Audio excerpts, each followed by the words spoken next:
Check, check, test, test. There we go. I think we're working now. All right. Morning, Sunday, March 8th, I believe. No real agenda for today. I'm just trying to make sure that I stick to my schedule as much as possible. Probably just jibba jabba for a while. Might play a game today. Don't know. I've got more to do in Arc Raiders, and I want to get to the Division 2 update as well. I'll admit that it's a difficult time to get excited about gaming, really, with everything that all the real world stuff that's going on right now, and that's both at scale and personally. So I'll probably just jibba jabba for a while first. I don't really like to delve into the world of politics too much on stream. I think it's pointless these days to, I think, discuss things that have even a whiff of politics in them. We're well past the point of being able to have a discussion and to change opinions or to come to consensus or things like that. Basically, it's just a matter of, monkeys throwing poo at each other. You can spend a lot of time trying to craft a researched and reasoned argument. And you're either preaching to the choir or triggering someone to lash out. So there's no real point in it. So I don't really want to get into it, but you know, I will leave, and I'm not educated enough. I'm not up to date in terms of, my research or what I pay attention to. And, these days you can't really trust what we call research is really just, listening to whatever is being spewed out over the internet. It makes it difficult to know whether you're being educated or misled. But I'll leave it to others. Like, you know, I remember, not too long ago, Maddie was doing his war tracker thing, which feels like a missed opportunity with what's going on right now, that he's not doing it anymore. But what's the point, really? I don't think there are that many people that want to dig and filter and compare and consider alternate viewpoints and things like that. They really want the quick summary of what's going on, and they want a clear-cut position to have, and they want to get to it as quickly as possible, I think, for the most part. Um, so trying to have a reasoned and balanced discussion about things like that becomes difficult, especially when you're dealing with issues regarding, war, conflict, international conflict, like literal bullets flying, people dying, not just poo slinging. Very emotionally charged. And, I'm not going to get into talking about my opinions on whether we should or shouldn't be involved in a conflict in Iran. Like I said, my level of understanding of things like that is very superficial. I'm not an expert. I have not spent enough time, and I think it would require years of dedicated study to really understand the complexities of situations like this. I will say that from a personal standpoint, I hate to see additional armed conflict going on, especially if it involves troops, um, for any reason. But I'm not surprised by it either. I'm I'm a little curious about what some of the justifications are, not because I trust what would be said as justifications. When has any government ever been completely honest about its reasons for um, attacking, its reasons for invading or bombing or sending troops or whatever? So you never get you don't you get PR basically. It's all about PR. Um, but what what keeps going on in my mind is less about the why and making a judgment call about whether it's right or wrong. I think it's interesting that we're doing it now. I'm curious about, why now would be my big question. Um, there's no obvious open trigger that I'm aware of that would say, okay, some line was crossed. We went from tolerating to now trying to militarily, destabilize or stop something or, some just cause. Um, what's changed? I mean, what's changed over the last, since, the early 80s that would suddenly make us decide that we need to intervene? I don't know. And I don't think that there's any way to know from my position, from my seat. I just, I don't think there's any way to get to the truth from this side of the monitor, you know? But the aspect that I think is a little interesting is that we've got things like this going on, you know? I mean, this is serious. One of the things that started with the first Gulf War is this idea that, you know, that war takes place on television and that it's basically, to the average American, at least, it's very, you know, disconnected. Um, and I think that's true. But at the same time, we probably care more, and I say we, meaning the average American, the average person sitting in front of their monitor probably cares more about online conflict than they do real world conflict. Um, and I don't think that's just something that naturally developed. I don't think that's an emergent thing. I think that's very much a business as usual thing. It's just the tools are so much better now. You know, everyone's familiar with the bread and circuses concept. We've reached a point where it's all circus and no bread right now. And the circuses are so plentiful and constant that it's very easy to make sure everyone's war garbling over and infighting makes it so much easier for large scale activities to go without protest, you know, to go without, I won't say slip under the radar, but to proceed without unified outrage.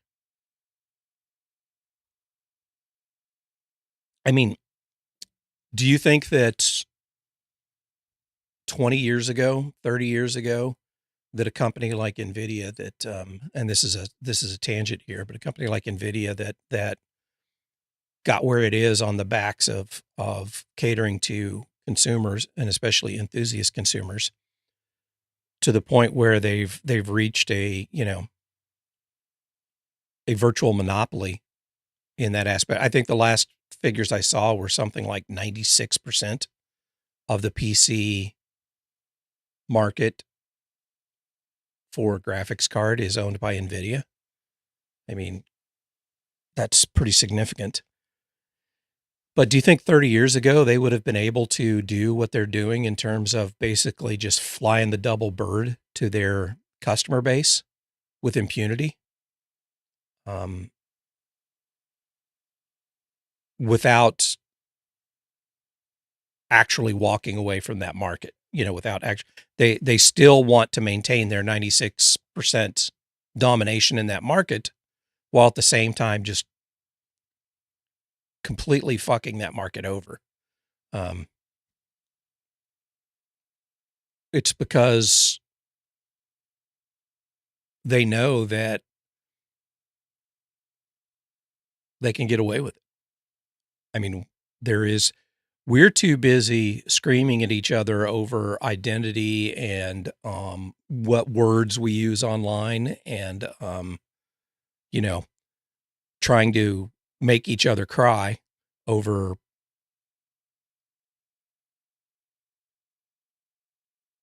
hate disguised as politics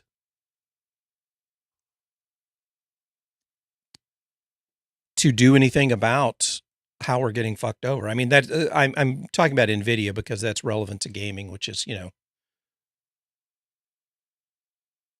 kind of more of an intersection with what you would expect to hear on a, you know, Twitch stream. But you could talk about, um, you know, the financial markets. You could talk about um, wages versus cost of living. You could talk about healthcare. Um, you know, really, you could talk about any major concern. Look at agriculture. Look at, food supplies. Look at anything right now. Everything is moving towards monopolies and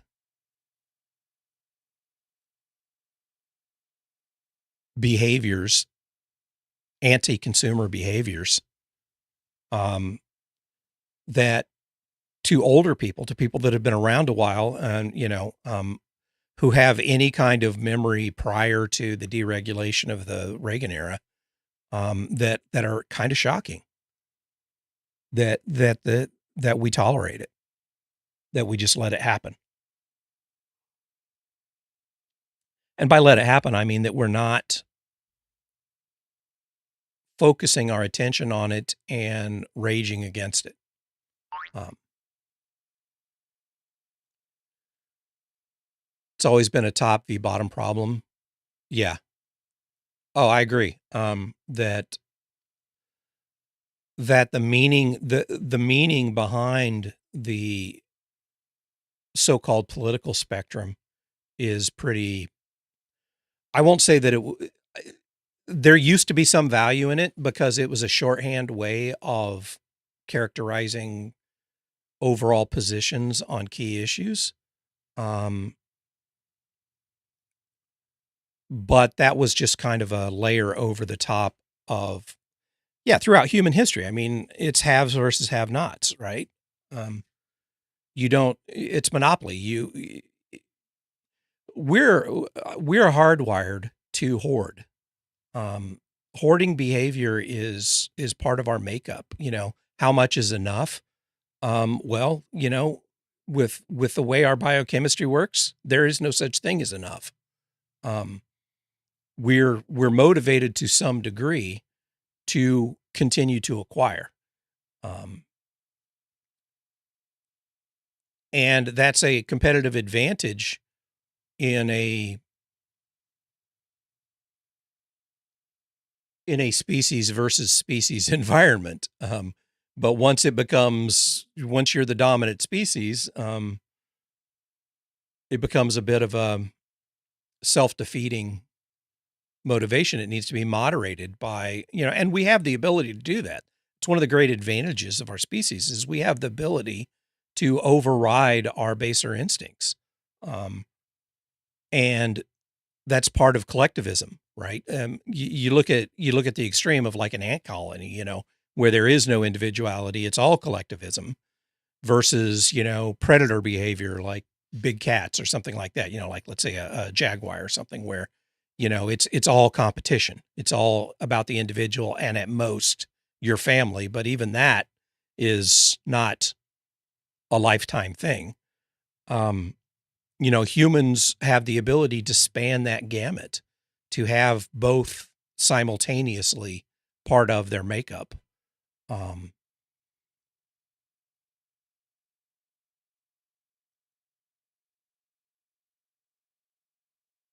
And because we've, I think, spent so long at least in the United States or Western culture, in relative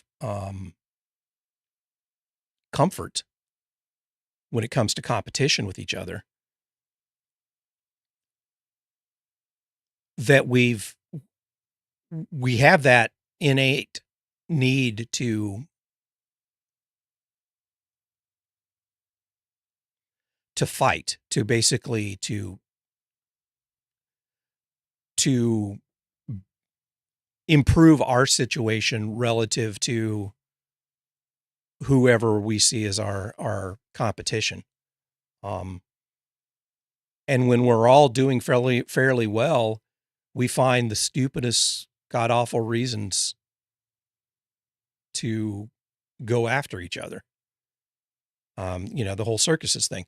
And if you are trying,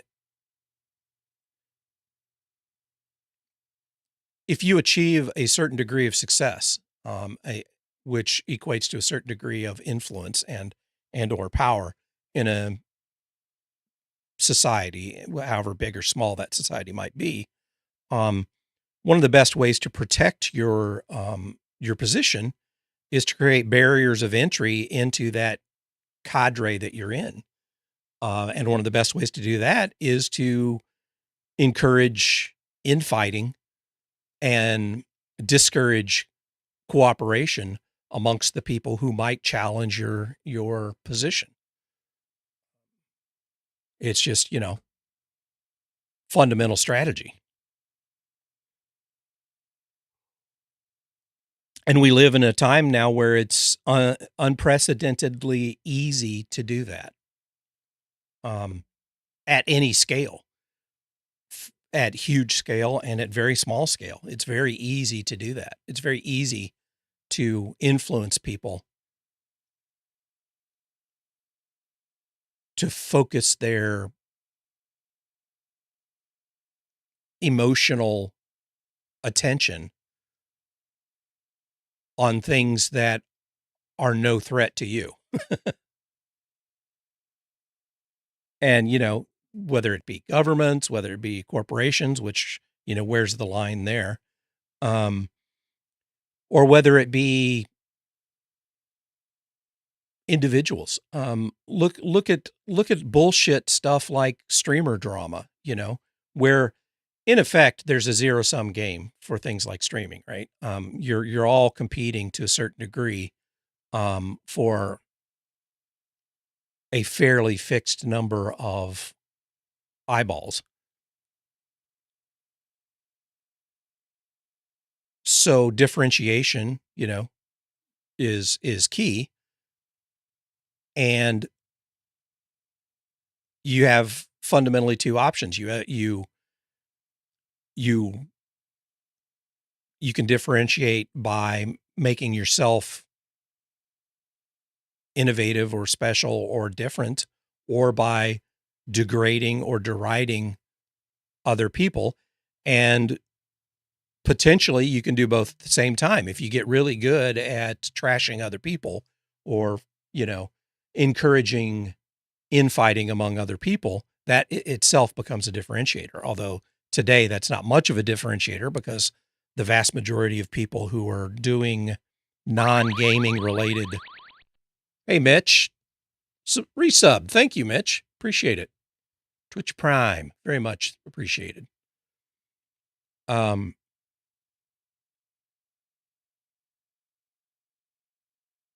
Most of the people who in the past have established themselves as providing some level of cultural commentary or something under the guise of value are now just bickering at each other. I never really followed that until I started streaming, and then I due diligence, try to do research to figure out what other people are doing to try to improve. And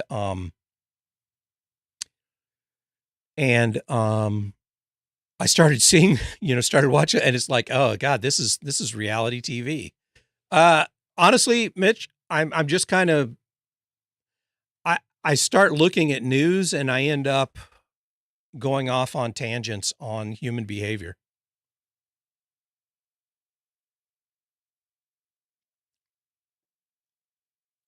Um, we are so good right now at feeding our feeding our chemical addictions with very small, easily digest doses of something that give us a bump, give us a boost. So why would we want to look into more complex, more nuanced, more difficult to figure out topics like world politics, geopolitics, or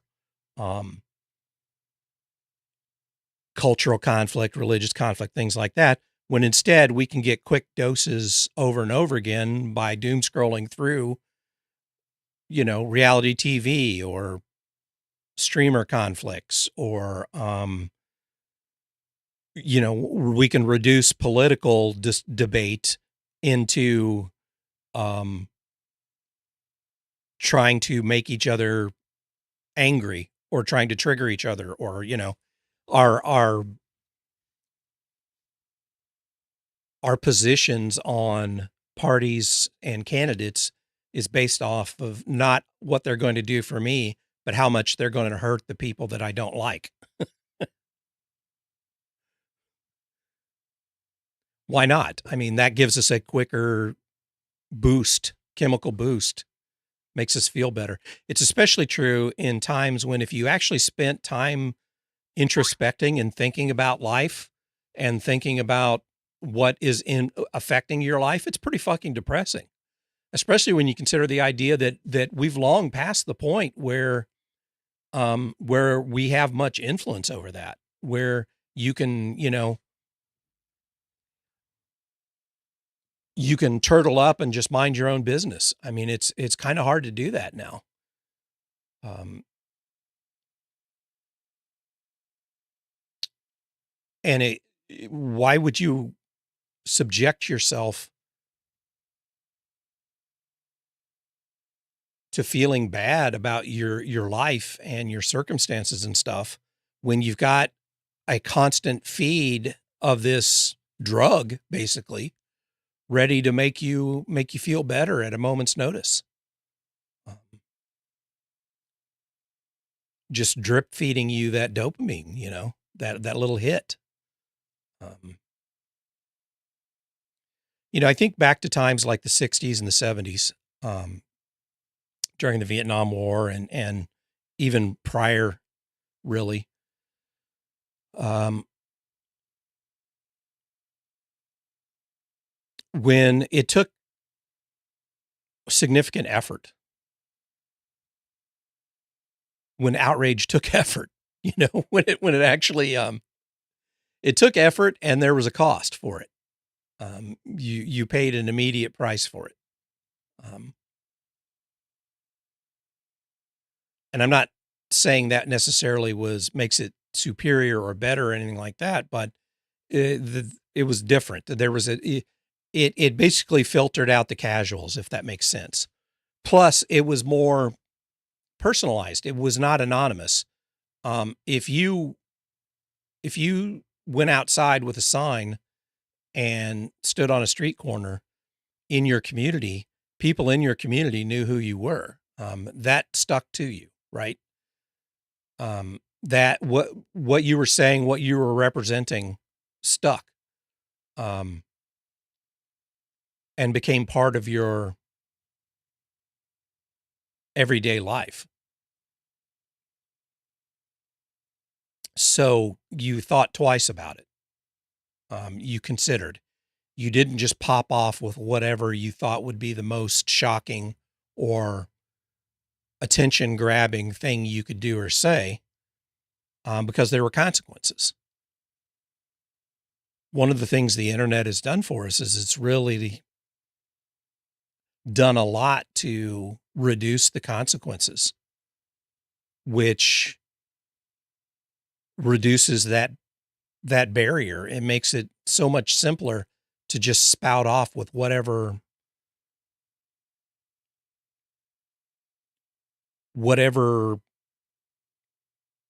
terrible thing you might want to say that you would never say to someone's face, or you would never say at a town hall meeting, or, at your church or inside the grocery store.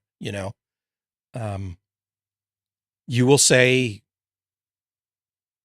without second thought online, um, because for the most part, you're anonymous. Yes, there are mobs that are going to potentially, uncover who you are, and the whole doxing thing and the cancel culture type stuff. That's pretty horrible. That's definitely torches and pitchforks, but the odds are pretty slim, right? Um, the odds of you being singled out are pretty slim. At least it feels that way. It's not an immediate threat. It's a it's a lottery ticket threat. Whereas if I went off, stood up in the middle of church and started spouting whatever, there's an immediate consequence to that.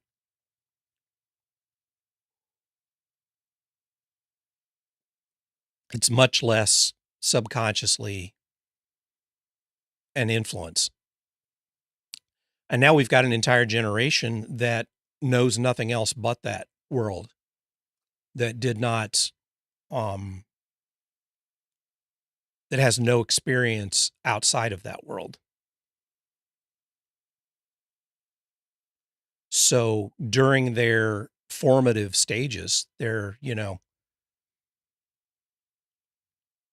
not just childhood, but the, when the brain first develops, but during during those stages when you transition from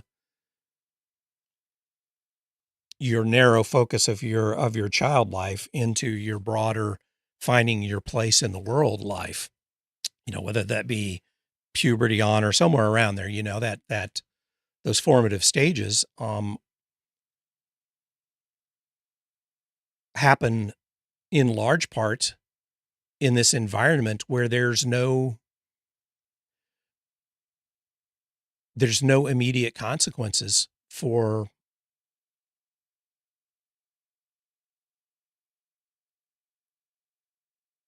your behaviors, for your words or your virtual actions. Um,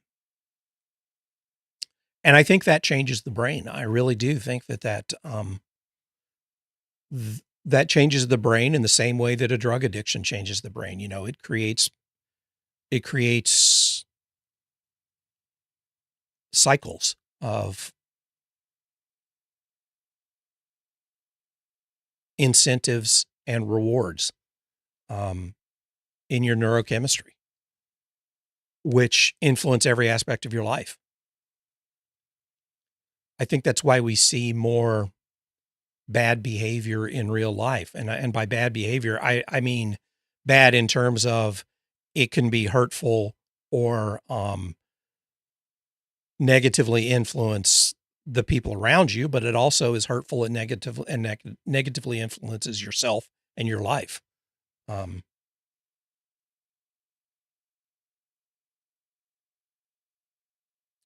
and I think that's a really hard thing to overcome when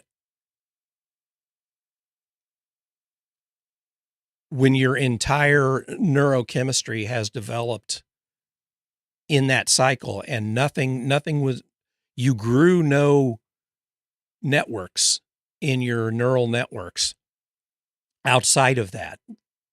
Um, that's a very challenging thing for you to overcome.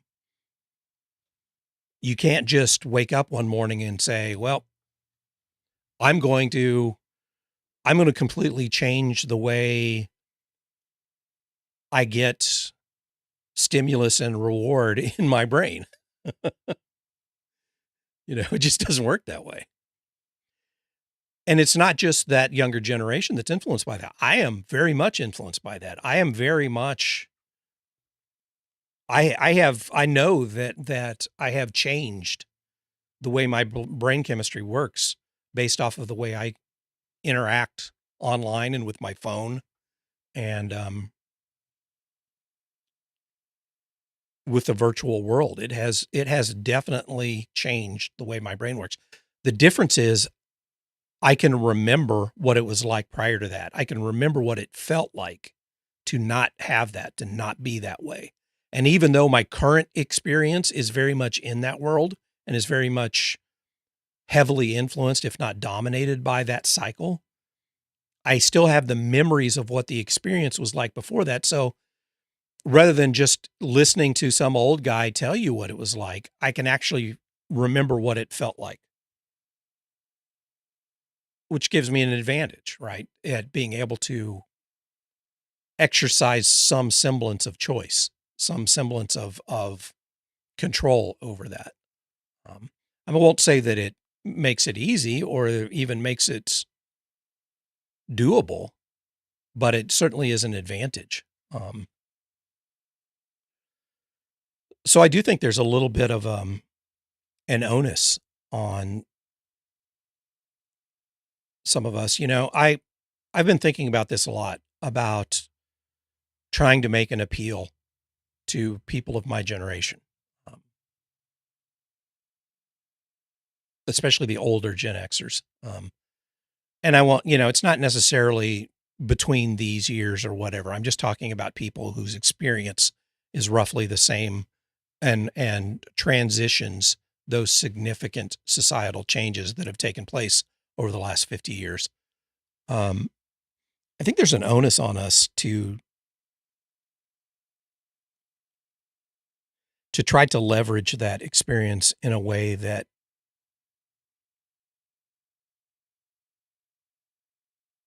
maybe on a small scale helps other people who don't have that experience make better choices, or at least become more aware of what's going on. You know,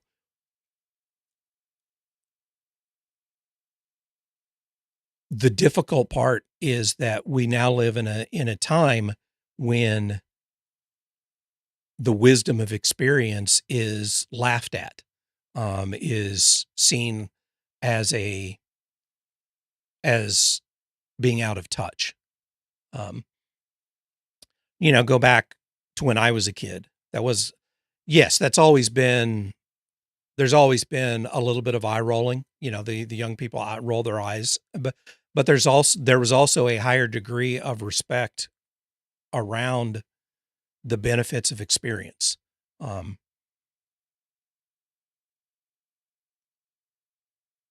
than there is today, um,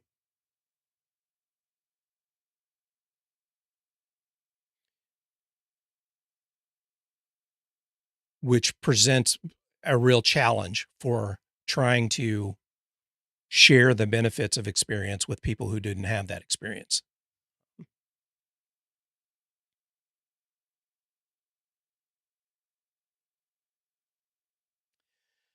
I don't think it takes that level. I don't think it takes the experience. I don't think it takes the memories or anything to be able to take an honest look at the world we live in right now, and especially our everyday experiences, and notice that there's something wrong is not the correct word, that there's something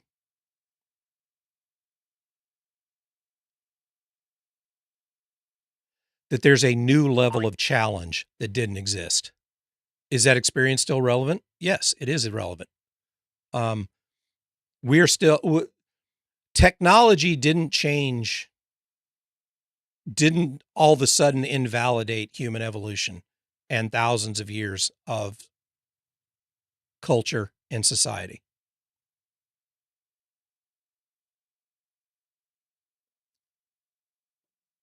Um,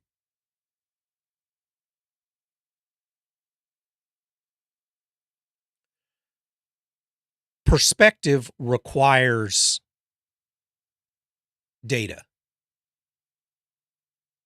Without data, without information, you can't have broad perspective. Your perspective is bound by the information that you have. Um, and I think anyone with even a little experience on the internet today should be able to understand that a vast a large percentage of the information that you get via the internet is unreliable, or at the very least is biased.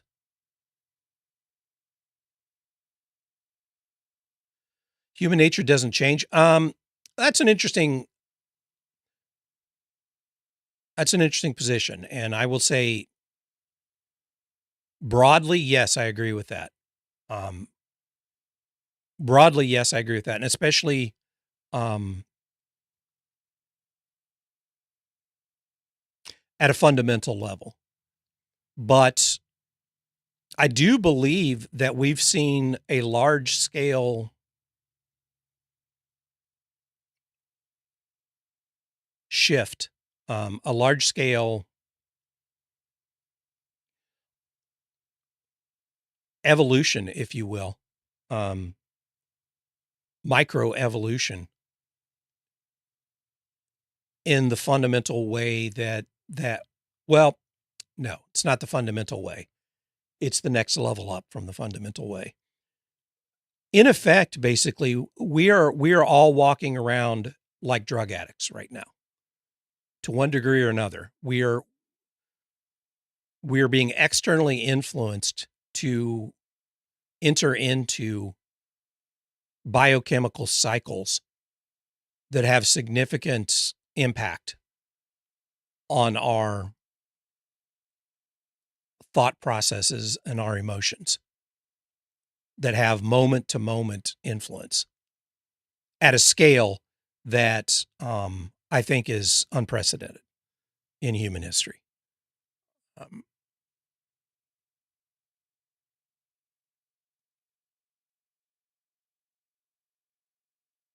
so the building blocks are still roughly the same, but there's a shared experience right now that is primarily that cycle, um, that stimulus cycle that incents us to focus on getting the next hit more than it does to introspect and to stop ourselves, to whatever the mechanism is that steps in after your initial impetus. Call it instinct, call it neurochemistry, call it whatever. But after that initial thing that says do this, think this, whatever that, we have the ability to stop and consider and reflect and potentially override that. That's one of the benefits that humans, that Homo sapiens have over other species, is we have a developed ability to put the brakes on and reconsider and potentially stop our instinctive behaviors from dominating our life. Um,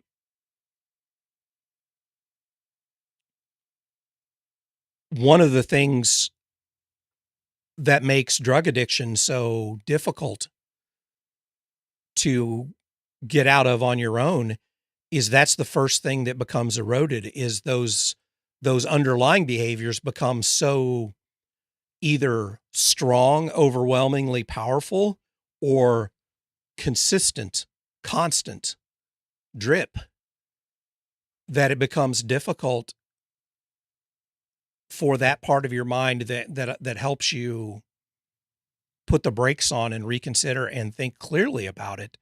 It erodes the ability for that to it erodes the influence that that has over your thoughts and your behaviors. Um, and I very much feel like technology has become the new drug. The internet, the smartphone, um, reality TV, the very I don't know if anybody remembers the old Max Headroom TV show that came out of the UK. Not the one that he hosted, um, but the what was it? 20 minutes into the future, I think was the subtitle. But they had this thing on there called Blipverts that was like this terrible thing that the network was doing to try to influence people's behavior, and it was dangerous and it was killing people and stuff. But it was basically subliminal messaging type of thing. That concept feels very much like what we're living in right now at scale, where everyone is being manipulated, not necessarily intentionally, but emergently by that. And then there are people, I think there are powers, whether it be corporate or, governmental or whoever, that are taking advantage of that situation and leveraging that to um I'm ignoring your Huey Lewis content, mister, or your comment, because I'm making a deep point here. I'm not going to fall in the trap of you triggering my 80s nostalgia.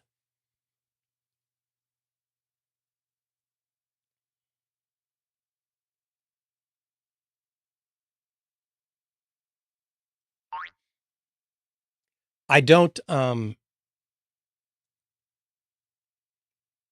I don't know how you get out of this. I honestly don't. And this is a large part of my frustration and my anger, um, when it comes to not individuals, but when I talk about, group behavior, group mindset is I don't know how you work around this.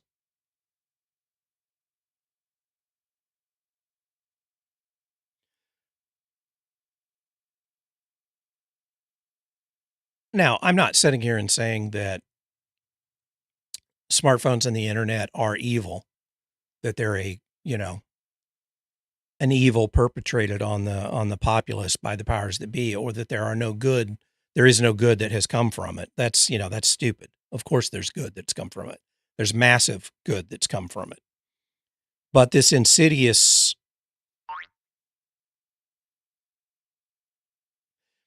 so look at AI. Humanity will either destroy itself or find a way to adjust to new reality.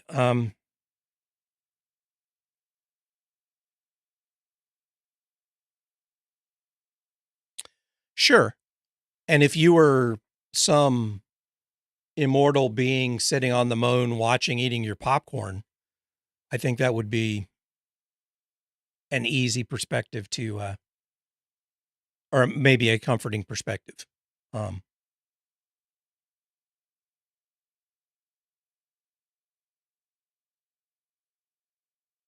or if you were a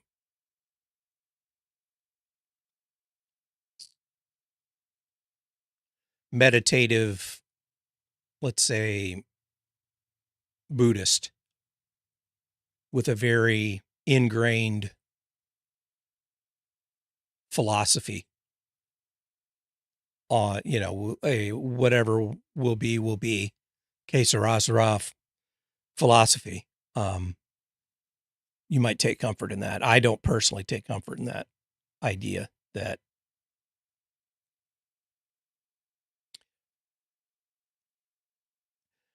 one funny thing that I think about that is, and something that's been rolling around my head a little bit, um, is how that idea feeds into the whole Gen X philosophy. And again, I'm oversimplifying here. But the whole Gen X whatever philosophy, this that somehow we're outside of it, that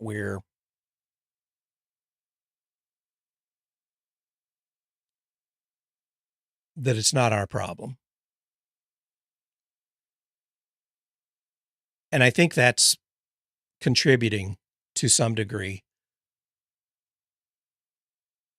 to the situation that we find ourselves in socially, politically, culturally, technologically, um, at least in the United States.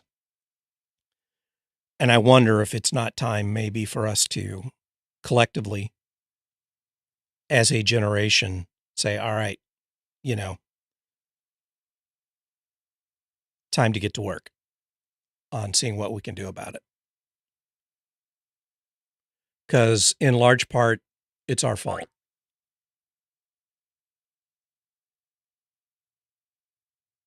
Um, yeah, I understand what you're saying. I don't think it's going to spell the end of humanity. Probably not. I mean, you know, if you go back to 80s fear, then yes, we were thinking about the end of humanity. I think it's unlikely that that's going to happen. You know, it's not a Cold War fear anymore that we're going to actually, nuke away life on the planet. um,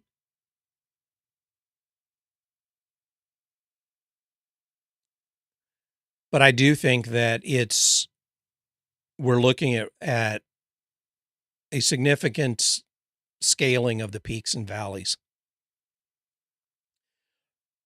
Maybe not on a broad historical scale. yes, the scale has grown, but in terms of percentages, in terms of overall people affected, um, and I mean, look at the Dark Ages. Look at look at the Bronze Age collapse. Yeah, there were times when the vast majority of people that lived were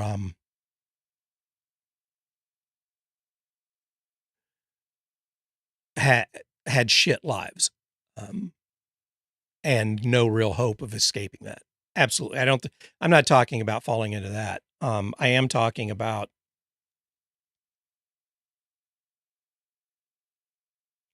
relative to, let's say, the last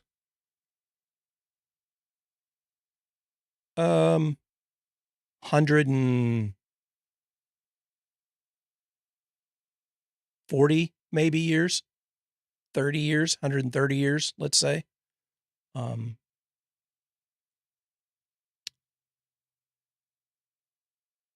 it's also hard to swallow when a lot of your formulative, like for I'm speaking for myself here, when a lot of your formulative life was spent during a decade of optimism for the most part. Yes, there was a lot of negatives, and yes, a lot of people had it bad. But having that, remembering what it was like to live in a time of shared optimism, when the overall kind of feeling in the air was that tomorrow was going to be better than today. Um,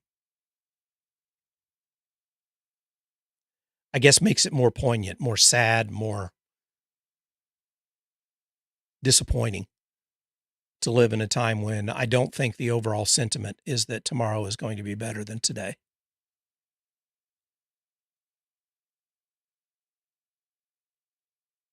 And logically, it doesn't seem that way either. It certainly evidence would not suggest that tomorrow is going to be better than today. And today already sucks. So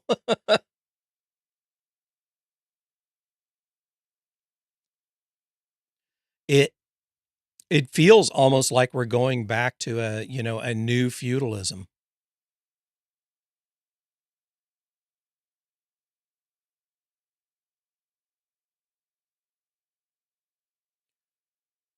Th- it brings up the concept of, freedom. What is freedom? Um, I, I I don't have I haven't done the math and I haven't done the research, but I think it would be fair to say that if not the majority, at least a significant percentage of humans that have ever lived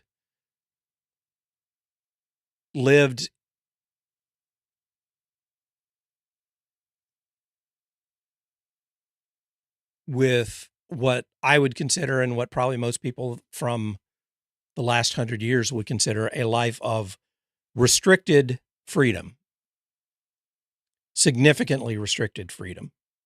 Um,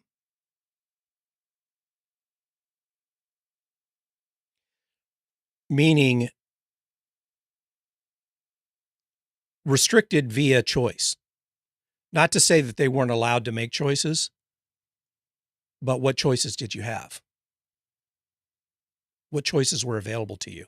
Is that freedom? If if you're choosing between the gun and the knife, is that freedom? Yes, you could make a choice, but both choices suck. If you're choosing between giant douche and shit sandwich, is that freedom? And I think we're starting to return. I think the pendulum is starting to swing back in that direction, um, where our choices are becoming limited, just across the board. I don't mean even big political choices. I mean as simple as product choices. Um,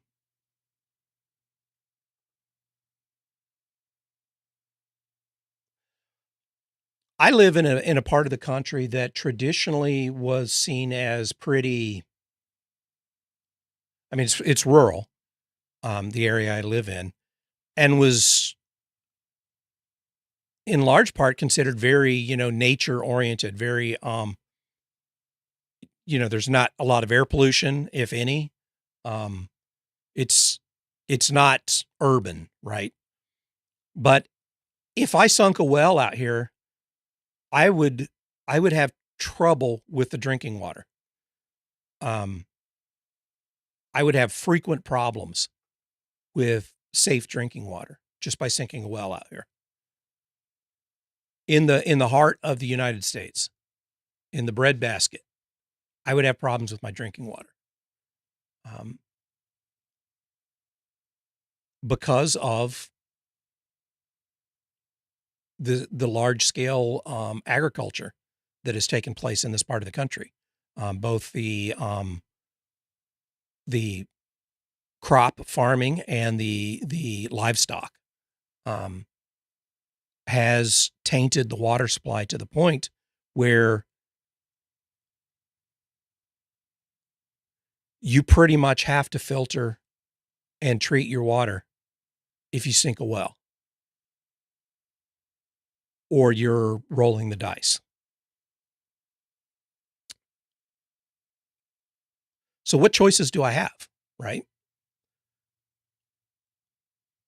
I can't just go out right now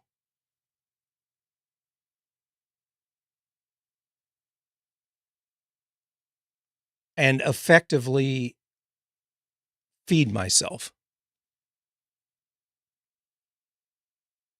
by growing and hunting. Now, part of that is because I'm old and I'm in poor health, but um, even if I were younger, it would be a challenge. It would take work. It would take a significant set of circumstances to coincide to allow me to do that, because of restrictions that are put in place on your ability to do that. Um,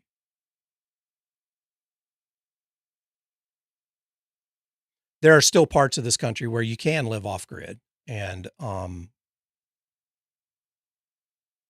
not necessarily get hassled, even if you are breaking laws. But it would be challenging. So, what choices? Yeah, I have to get my water. Um, I can't live without electricity very effectively. I mean, I could survive potentially for a while, but I would have great difficulty. Um, most people can't earn a living without a vehicle and or some kind of internet access. I mean, how difficult is it to just do things like interact with your bank without using the internet? Um, there's a lot of hurdles that are put in place that require participating in these scaled um, business practices. I mean, look at the food supply. The majority of our food supply comes from, if I go to the grocery store, that's not local stuff that I'm buying. Um, that's part of a, mega corporate system that puts the food there for me to eat.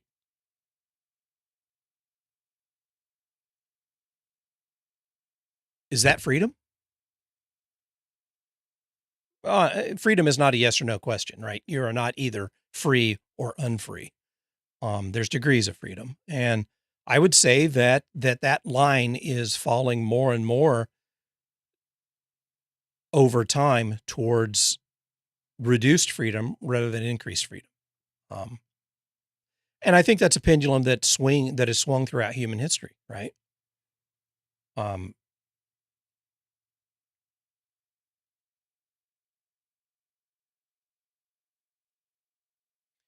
and people have struggled with this forever.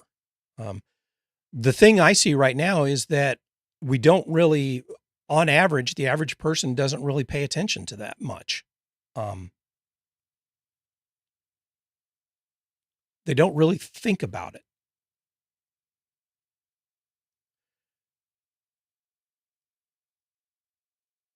And I think that's the minimum requirement for change.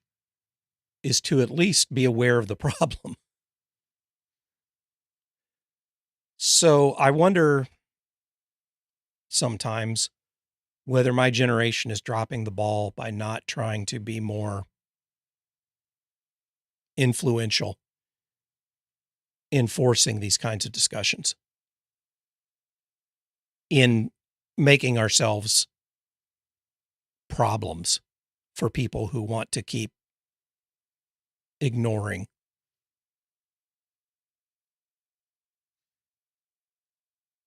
the big problems in favor of the entertaining problems.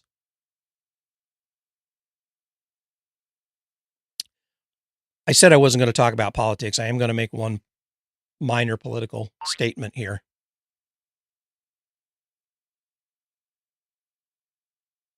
Freedoms in one area often require reducing freedoms in other areas. The online culture is a prime. Yeah.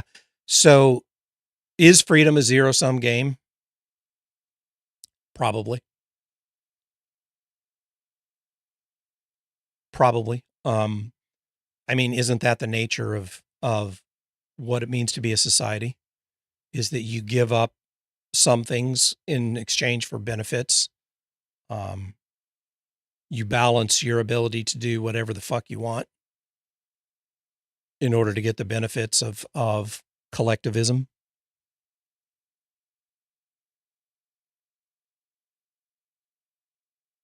Absolutely. I mean, there's no such thing as no one is what even is the concept of complete freedom is meaningless. It's like the concept of infinity. You know, it's a theoretical thing. It's a mathematical thing. It's not. There is no direct experience with infinity. There is no direct experience with complete freedom. Um,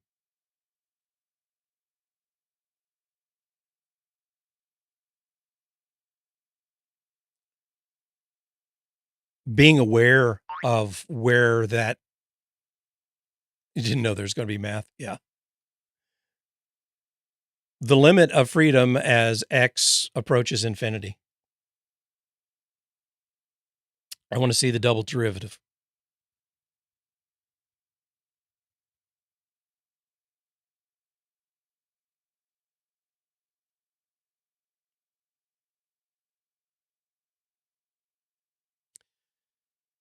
So, I think I want to. I just don't know. I struggle with being able to, but I really want to start talking more about this kind of stuff openly, um, and maybe provoking as much as to my limited ability. I just struggle to do it because I find it difficult to focus and communicate these concepts um, in a way that I'm comfortable with, knowing that a lot of the feedback that I'm going to get is going to be stonewall, utter rejection of even the concepts.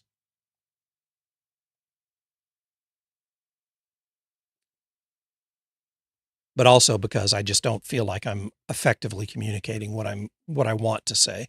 I feel like my ability to effectively communicate is not where where I would like it to be. Um,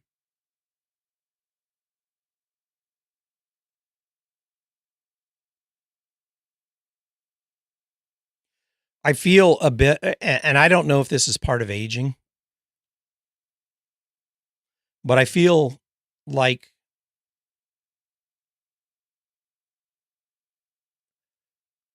I don't want to get into religion or that into the spectrum, but I feel a little like I have this internal motive to have my life experience have some sort of impact, have some sort of significance, even, just on a small scale, for my experiences to be worth more, worth something to other people, not just me. Um, I think a lot of older people feel that, and that's one of the reasons why we tend to want to lecture. Um, it it's one of the ways that gives us some kind of comfort that it isn't just going to quote Rutger Hauer, disappear like tears in the rain.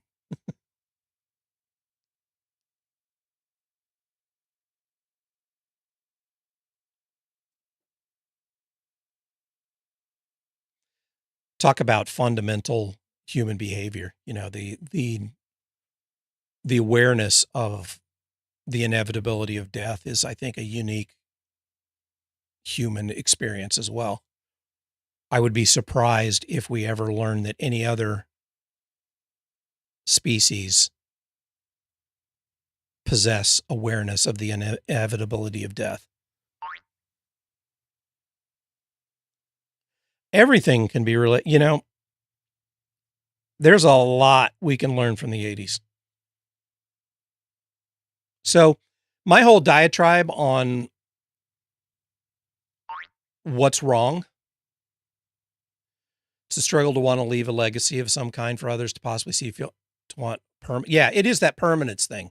It's that continued existence thing that drives the whole concept of religion. You know, the idea of the after, the idea of not wanting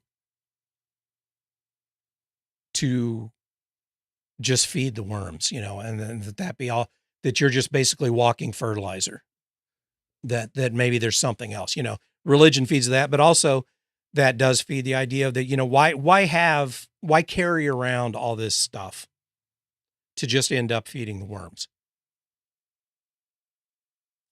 Um,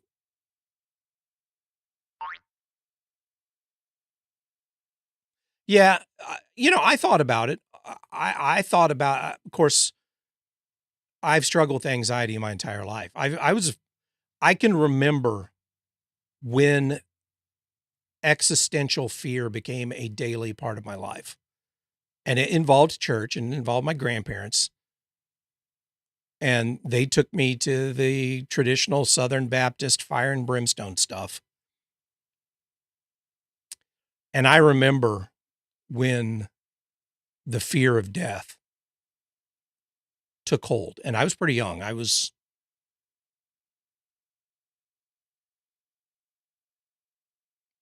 was before I was 10.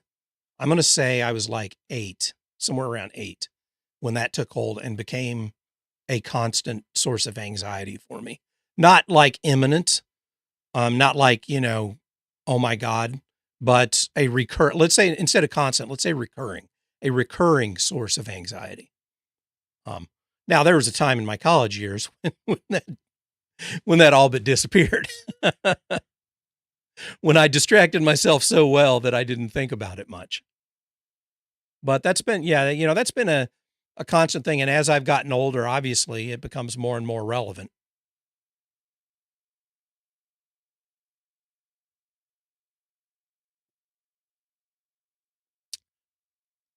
Um, you grew up with that too, but I managed to start questioning that BS in middle school. Yeah, no, I rejected the religious aspect early on. And I was a young teenager as well.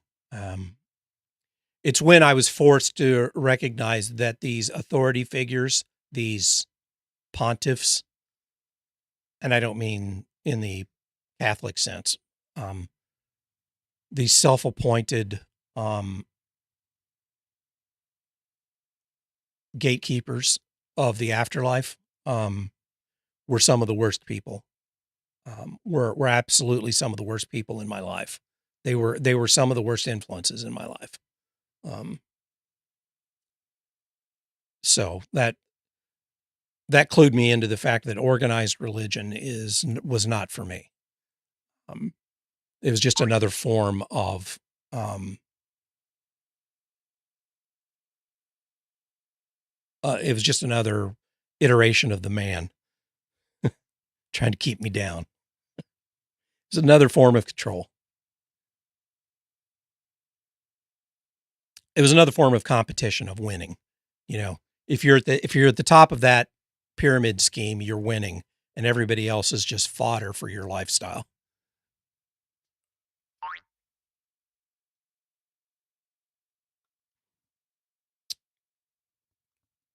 Now, I am not anti-organized religion. Um, I am, but not like, just I think it should be abolished or anything like that.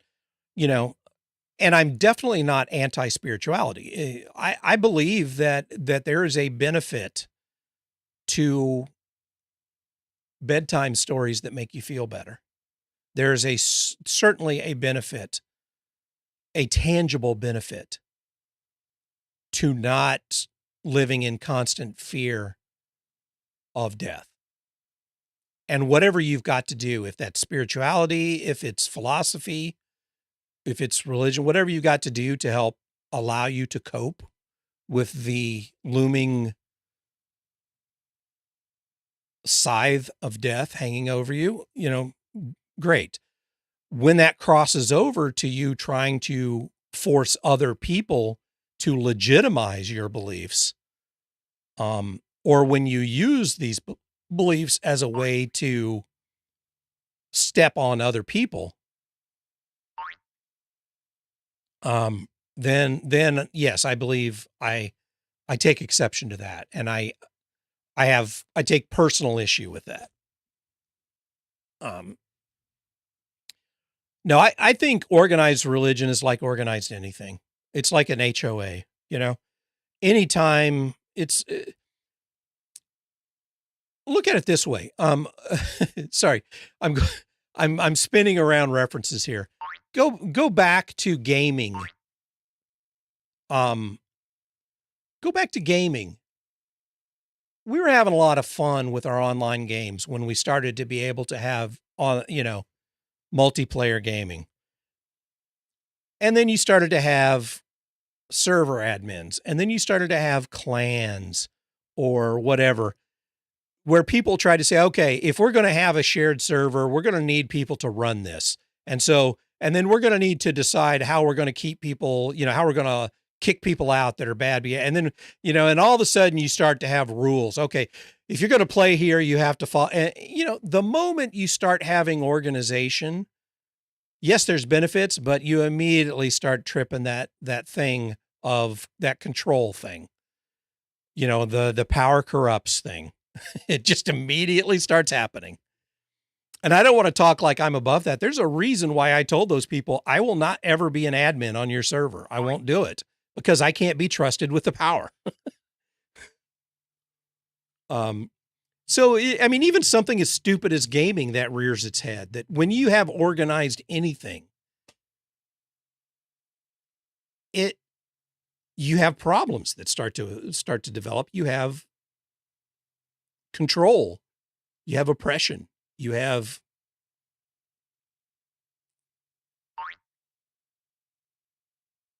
the pyramid. Some folks need the religious connection. It's not for me, but who am I to deny? Yeah, I mean, you know what? From a personal aspect, whatever you need to do to get through the day, um, as long as you're not negatively impacting the people around you or other people in general, as long as you're not using it like a stick to beat people with, or as long as you're not failing at your personal responsibilities, like let's say you're a parent, great. I personally don't like religious indoctrination of children,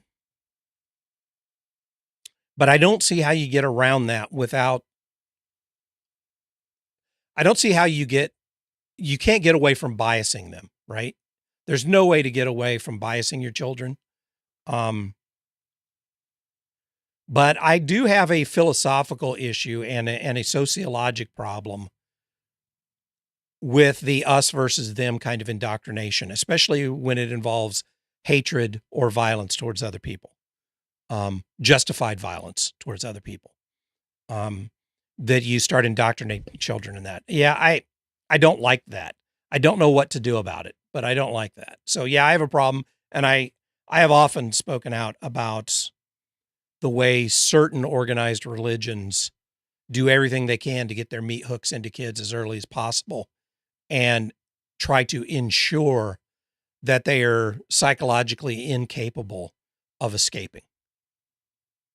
I don't like that. And it's not just religions that do that. I don't like that aspect of organized religion.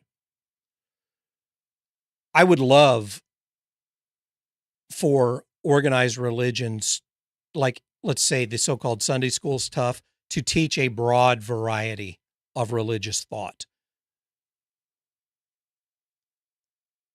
And then help the children make a choice later. But come on, who's ever going to do that? When is that ever done? Hell, they don't do that in college very well.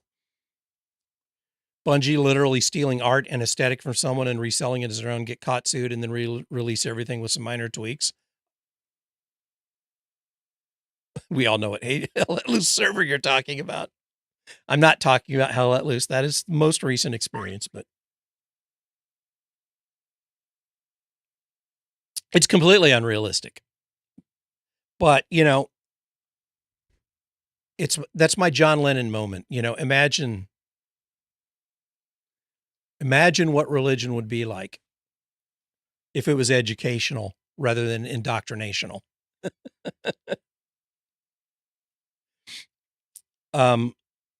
Believe it or not, I don't, this may be a hard thing for you guys to accept about me, but I took a general religion course in college, and I sat front row center and I spoke in every classroom and in every class period. And most of the time it was to raise my hand and say, what do you mean we?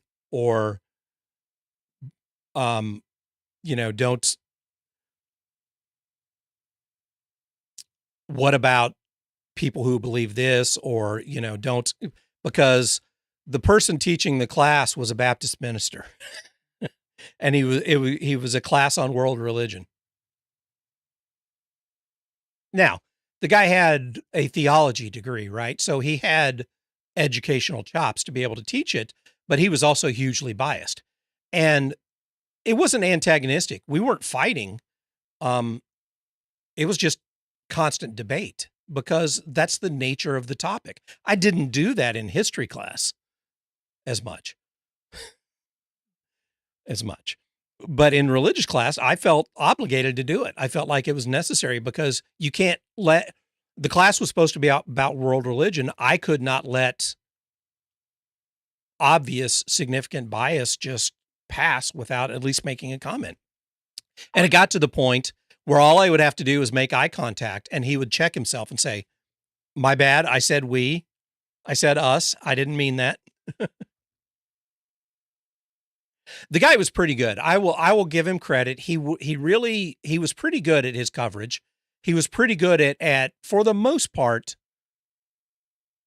trying not to put his own thing. Where we differed a lot was on things like the topic of numinous experience. Because he started preaching a little bit about the numinous experience. To which, of course, I immediately talked about LSD and magic mushrooms. I also talked about seizures. I talked about ice pick to the brain. I talked about all the different ways that we could scientifically induce numinous experiences that are identical in character to what he talked about. Why does he insist that his is evidence of a higher power? Like, I promise you right now, you could take a pill and have a numinous experience that would blow the doors off of whatever numinous experience you had in bed in high school with your thoughts. Well, does that make me God? Does that make me super God because I induced that in you by dosing your coffee? Am I now super God? Said, here, let's bring this back to the 80s. Religion is a smile on a dog, right? Um, it's anthropomorphizing the universe to some degree or another. Does that invalidate it? Absolutely not. Does that mean there isn't the let's say we take out of the Baptist playbook this completely literal interpretation of God, angels, heaven, afterlife, etc. Absolutely, entirely possible. Extremely unlikely based off of evidence, but entirely possible. I do not discount that. I'm not going to place my chips on that number versus all of the other religions that are out there with their own versions of this. Any one of them could have it right. Monkeys and typewriters, right? Any one of them could have gotten it right. There's no way for me to know. That's my position. So yes, technically I am an agnostic when it comes to those kinds of things. But I honestly don't believe that's the point. And to me, that's not the point. And maybe this is the difference between religion and spirituality or whatever other label you want to put on it. If it helps produce the good juices in your brain that help you cope, great. If it gives you another reason or reinforces socially conscious behavior, if it helps you feed the poor, tend the sick, love your brother, great. Awesome. Because as a member of society, those are all things that are good for society. And to some degree, I benefit from that. Great.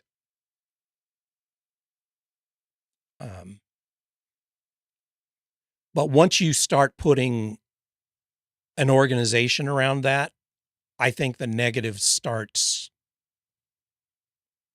building up. And when the organization scales to global level, I think you got a lot of negatives that scale as well. And I guess that's all I'm going to say about that.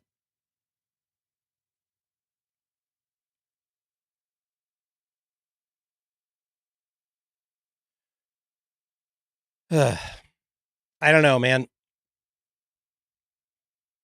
I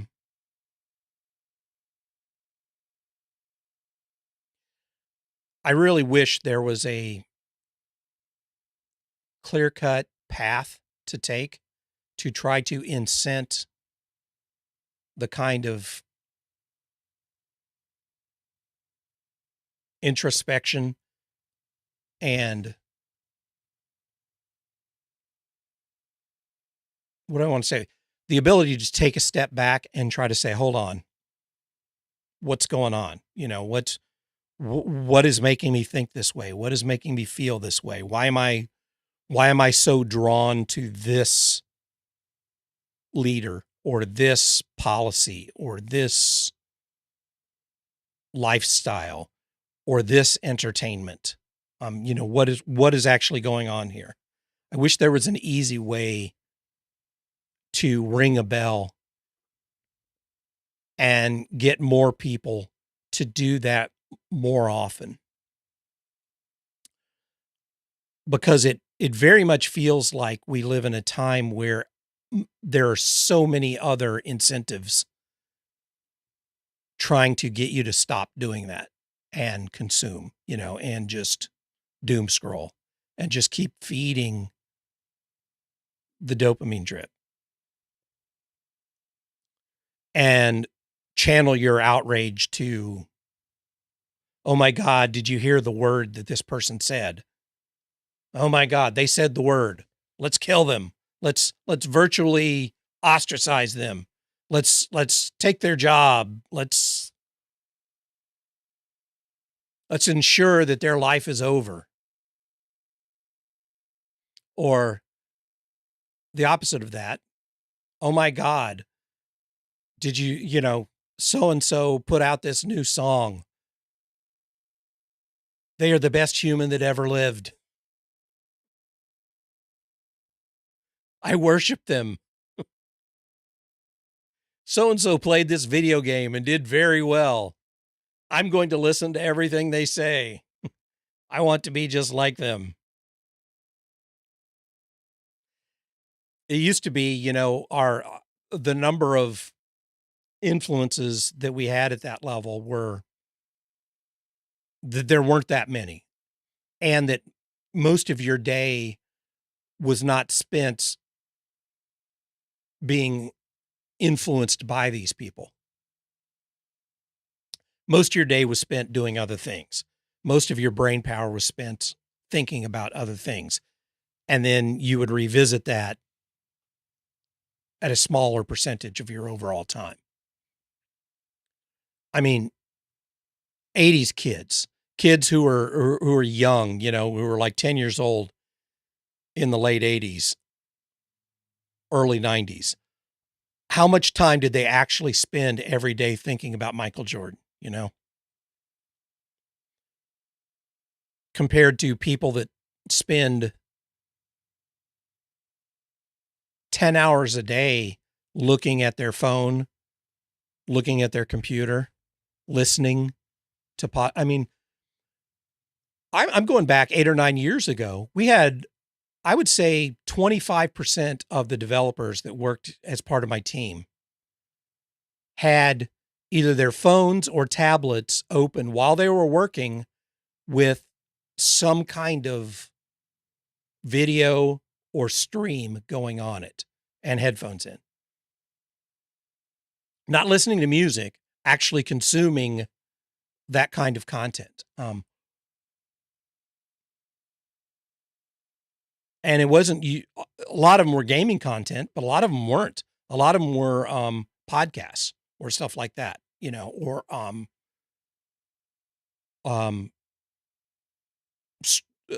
do I want to call them? Just chatting streamers, that kind of stuff.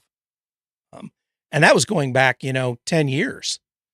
I can't imagine what it's like now. How many people are consuming this content with one ear while they're doing other things, while they're exercising, while they're working, while they're doing the dishes, while they're sitting on the toilet.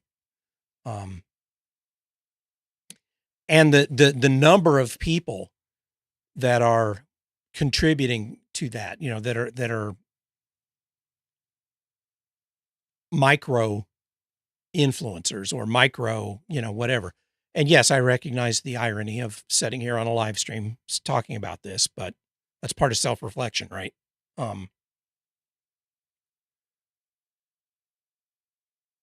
It feels like the scale of influence of people who are focused on providing influence is greater than ever, by probably an order of magnitude.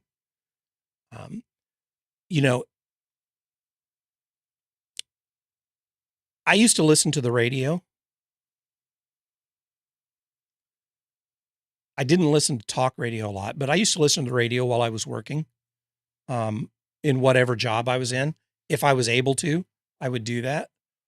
But it was music, and I wasn't really focused on it.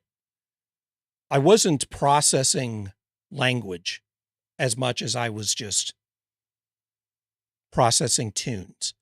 And I know that had some kind of influence on me.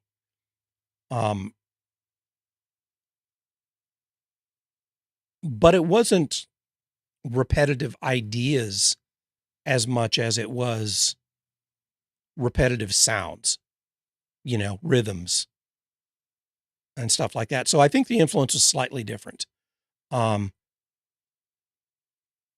didn't really transition to talk. I kind of skipped the whole talk radio thing personally, but I know a lot of people my age did. transition to listening to talk radio a lot. But one thing they discovered, and one thing we had to, in one of my earlier development positions, um, was we had to stop people from doing that, because it was affecting their work. It was dividing their attention. They were making more mistakes when they listened to talk radio versus when they were listening to music. They were making more technical mistakes, more typos, more coding errors, et cetera. And it was measurable. So we had to put a moratorium on doing that. Now, unfortunately, HR stepped in and said, somebody complained. So HR had to step in and say, okay, no one can listen to anything. No, no music, no nothing. But we had the metrics to show that it was the people listening to talk radio that were making more mistakes than the people that were listening to music by a significant margin. But that didn't matter to HR. It's zero tolerance blanket, no context. Here we go. So anyway, now I look at this other stuff and think, how much time do we spend with this drip feeding of outrage? Because a significant portion of the content that you get via just chatting or podcasts or YouTube videos, a significant portion of that is outrage based, because that is incentivized by the platforms and the algorithms, right? You have more success measured in time to watch, times watched and clicks and whatever metric you want to do, the closer you toe that outrage line.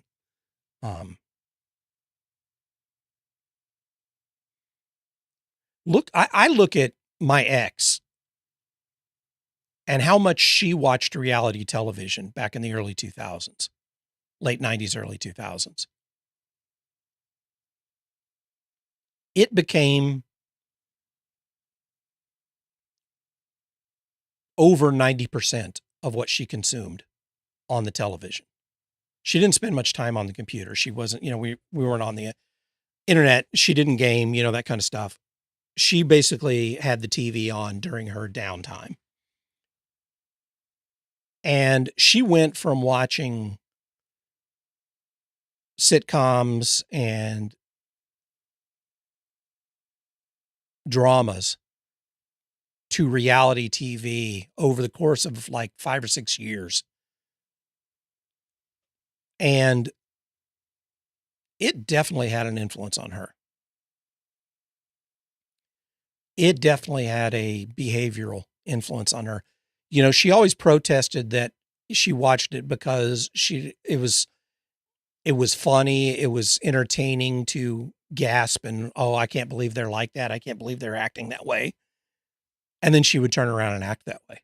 She would turn around and speak that way, treat people that way. And of course, you couldn't point that out, right? I watched that happen.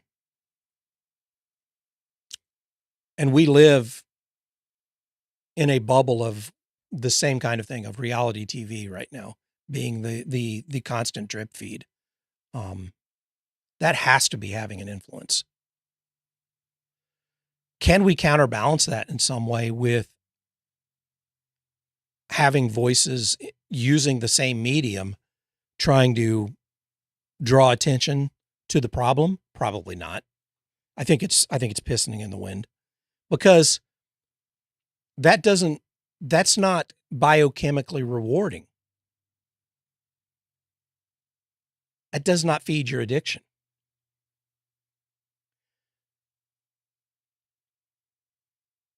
I'm at this point where I'm trying to decide for me personally, does that is the because it feels like a waste, does that matter to me? Or is my compulsion to express these ideas stronger than the resignation of the fact that it's probably not going to make a difference at all. I don't know.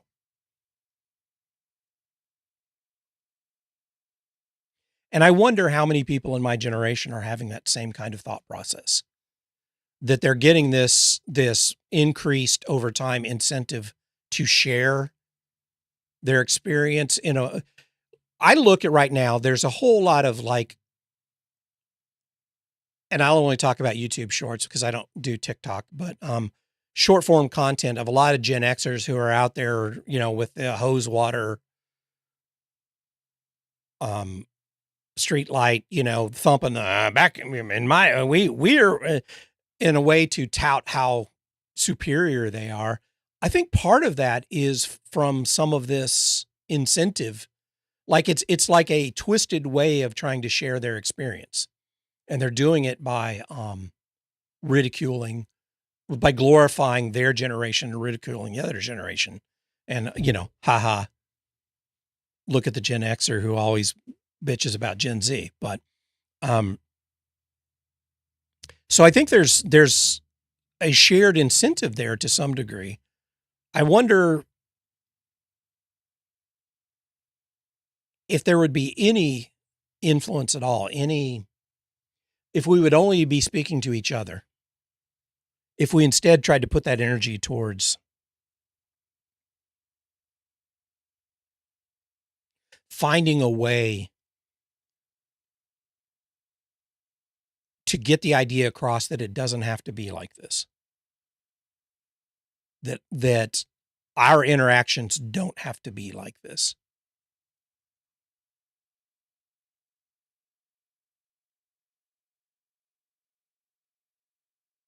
And maybe that's wrong. Maybe it does have to be like this. Maybe there's no way to change it. I don't know.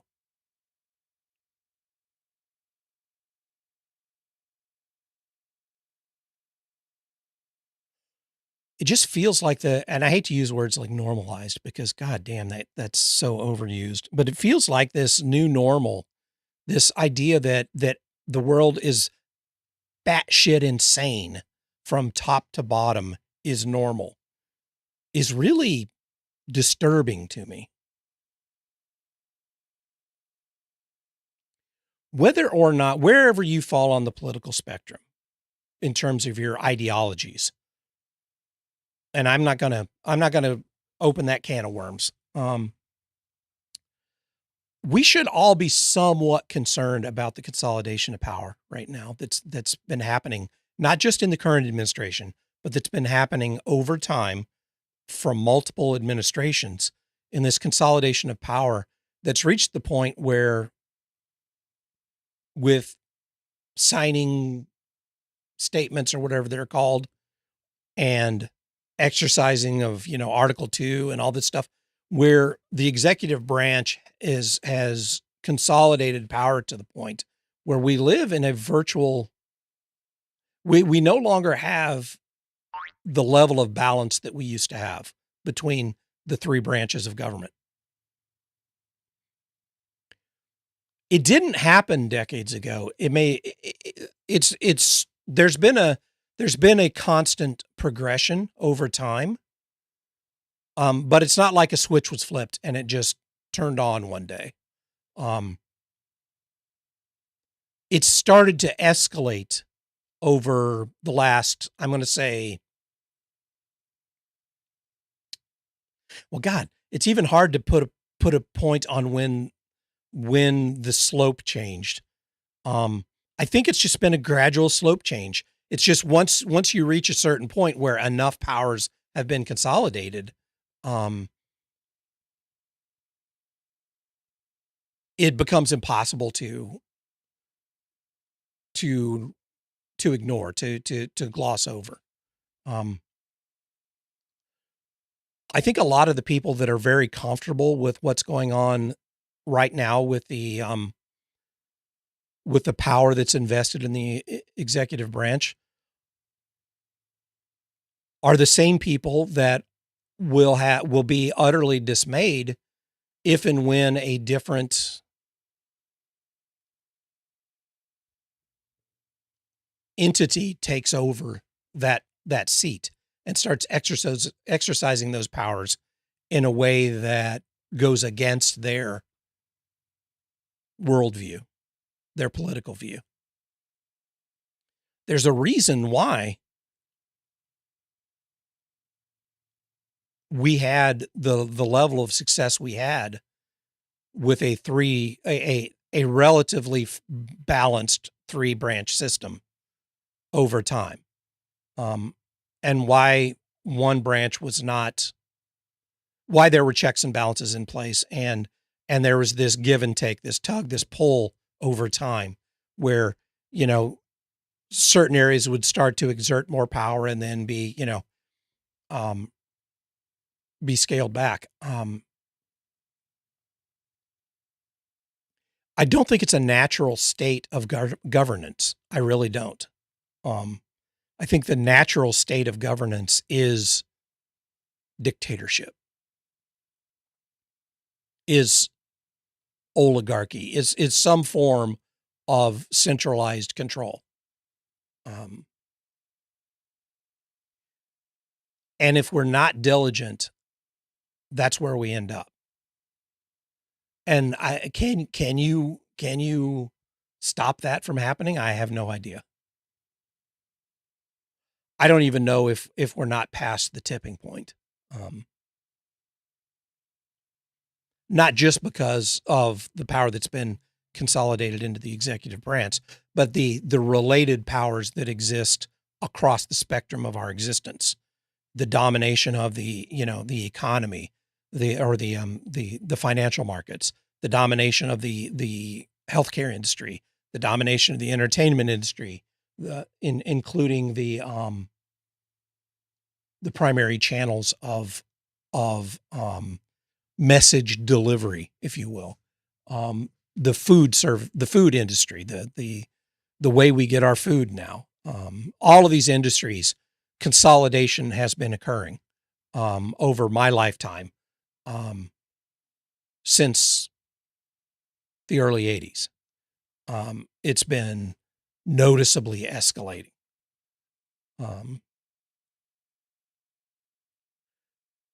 And I don't like to see myself as a conspiracy theorist, but you don't need a conspiracy, so to speak, to have collusion.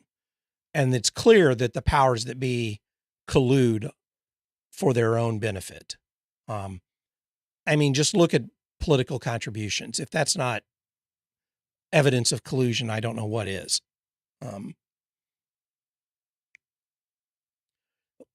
But all of the controlling interests in your life and in my life right now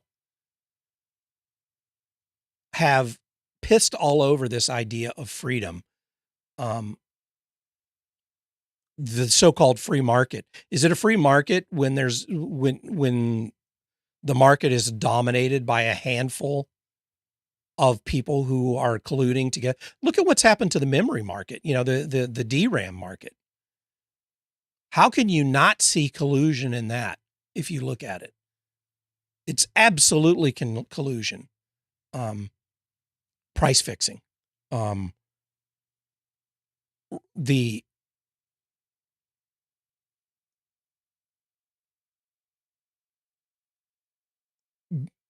barriers of entry that get put in place to try to stop competition. And if competition starts to arise, they get brought into the fold and become part of the colluders. That's what's happened in the DRAM industry.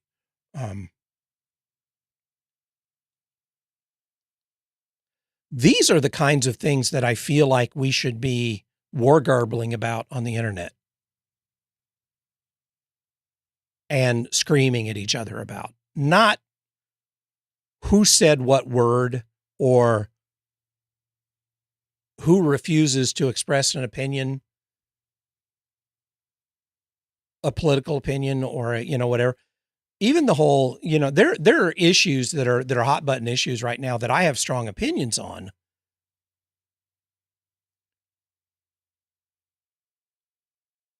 But the scale of their influence, the scale of their influence on my life is 8, is, ranks 8. So my ability to focus my outrage on that versus the other 7 above that, I don't have a lot left over. Daylight savings time.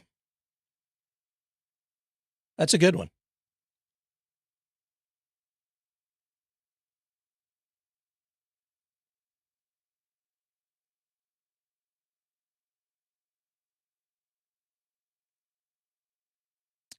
So I'm interested. What got me started on this whole thing is I'm kind of interested in as far back as Plato and the Republic, every government eventually dissolves into dictatorship. I think it's the natural state of governance. I really do. And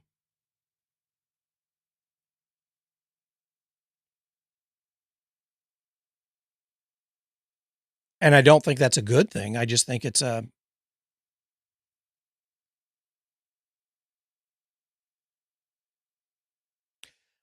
natural state is not the right terminology. I think it's the most likely state of governance. It's overwhelmingly likely.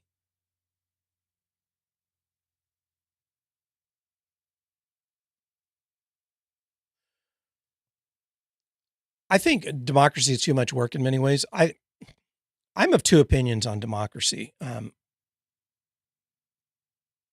the one hand,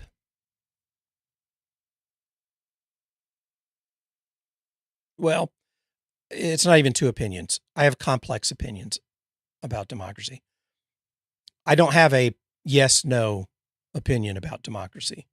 I think democratic process is valuable, but it can't replace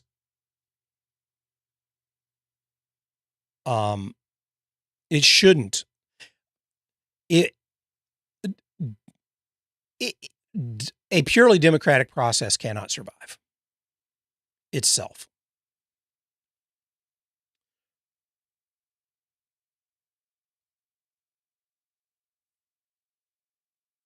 And for a lot of reasons.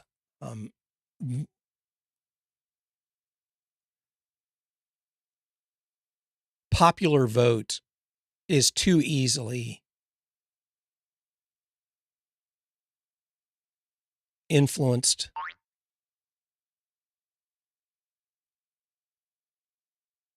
How about a republic?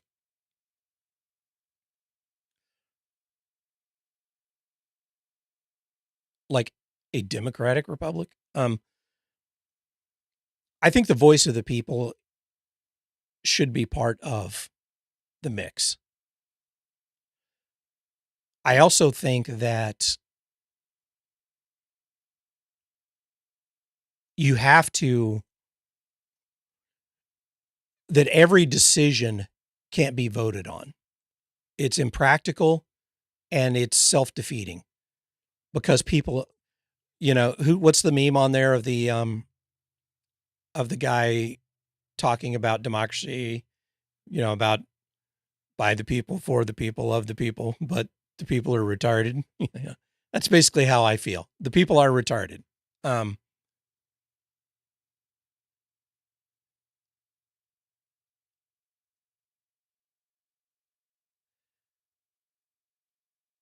Technology can potentially make mass voting more realistic on more topics, but technology also makes it easier to hijack that process, to subvert it.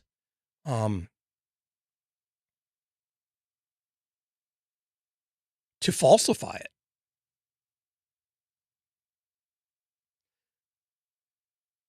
Without some sort of independent, unbiased third party, let's say a benevolent AI, for example, to mediate, to control the data acquisition and processing. Corruption is inevitable in any system, right? Some degree of corruption is inevitable. The more you mechanize, the more you use technology to obfuscate the process, the easier it becomes, in my mind, to corrupt.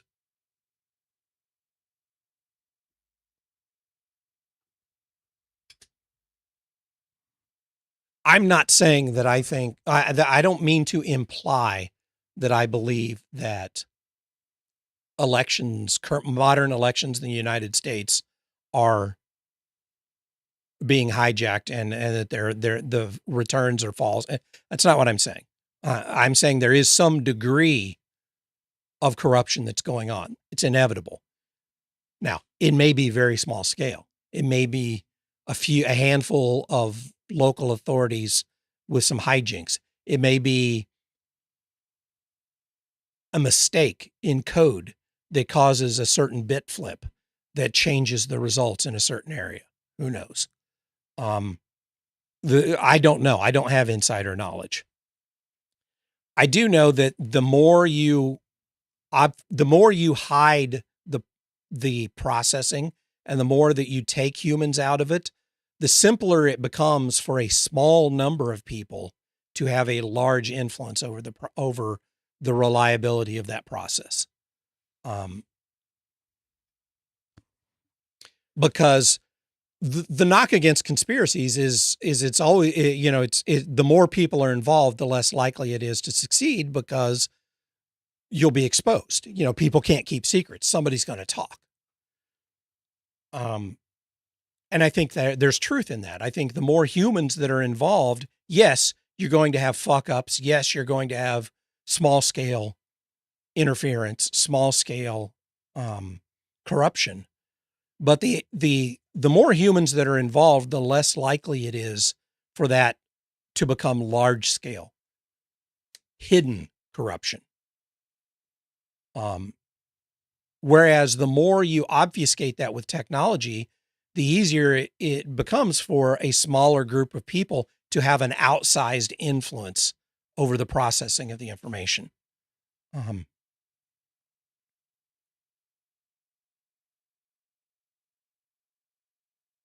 Look at the algorithm. The algorithm. It's completely changed our worldviews, and it's completely changed our idea of what other people think. We don't directly talk to other people as much now. We don't go to the coffee shop and have open discussions about politics or world events or whatever else, and get our idea of what other people think based off of direct interaction. We don't get it from watching debates or watching public meetings as much anymore. We get it from the algorithm. We get a distorted view of what common knowledge is now, what the common opinion is, what the everyday man thinks, based off of these handful of algorithms that are deciding based off whatever factors that they use to decide which information to present you. And it's very clear that those are not unbiased. They are hugely biased. They are intentionally biased. And that becomes our reinforced view on where our opinion should be to be normal, to be part of the norm. And there is no question in my mind that is, for the most part, false representation. I can tell just from my own consumption of information on YouTube, on the news. I'm on Google News right now, on these news feeds and whatever. just by taking a particular topic and going out and digging and spending some time trying to find information from alternate sources, oftentimes having to dig pretty deeply to get to them. Because for the most part, most sources are just regurgitating other sources these days. To discover that there are a lot of other points of view that I don't see on a regular basis when I just consume the cream that has been artificially placed over the top of my beverage here.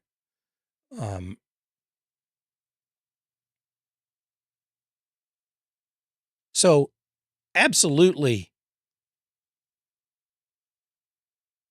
technology lowers the bar for outsized influence.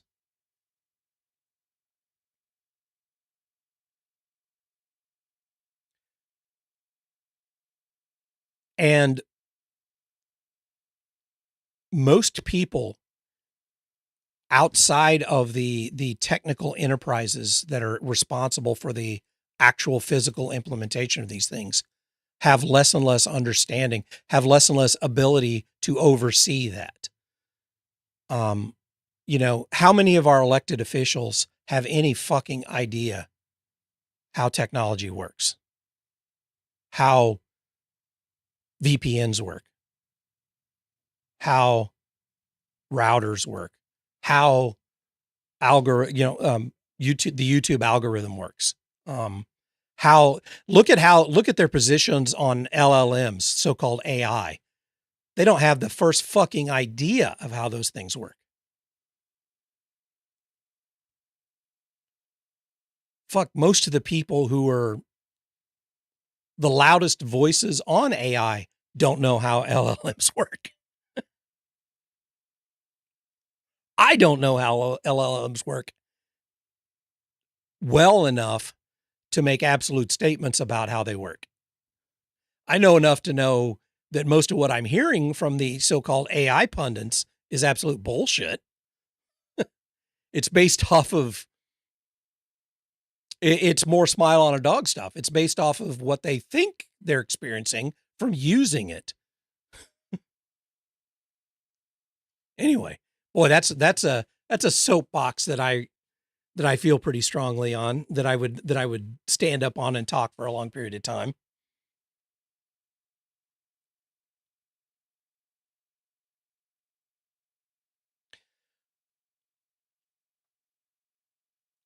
What happened to being able to have coffee shop style discussions, even contentious discussions about controversial topics? Well, what happened is you don't get your nose broke anymore. You don't get punched in the face anymore. So you can be as nasty as you want to be, and there's no consequences. We used to have a modicum of comportment in our discussions. Otherwise, we'd get our teeth knocked out sooner or later. Sooner or later, somebody would clean your clock. Now, I'm not saying that was a good thing. I'm not saying that was a moral thing. It was a real thing. And it was an immediate consequence that was top of mind when you were having a discussion, and would help you pull the reins back before you crossed the line too far.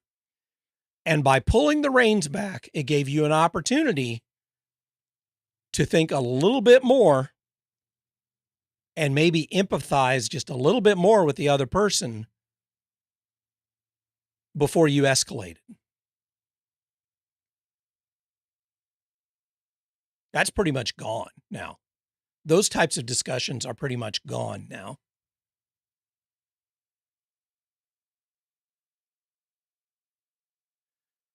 I look at things like, look at videos of debates or roundtables on complex topics, on sensitive topics. and then look at the comment sections, right? There is no consideration. There is no moderation, mediation. There's no consideration in the comment sections. It's all it's all extremism.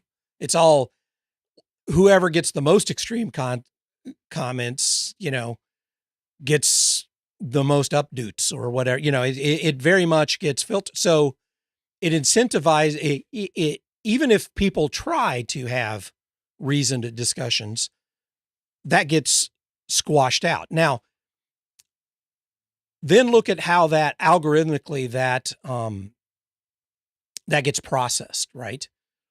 You may have an analysis of the transcript of the content itself that gets some weight, but a lot of the weight goes into what other people, what the millions of people or however, thousands of people were saying in the comment section.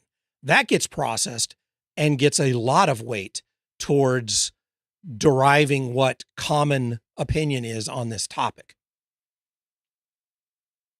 And it's very much slanted towards the most, extreme versions of the discussion. So algorithmically, it gets processed that way. And then if somebody comes along and they scroll down, immediately their assumption is, well, most people are, wow, 16,000 people are saying this. Either you're like, yeah, everybody thinks that, I think that too. Or you're like, I'm outraged. All these people with that opinion, it just,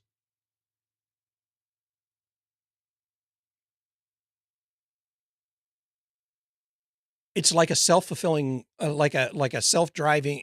It just keeps front loading the machine here with more shit.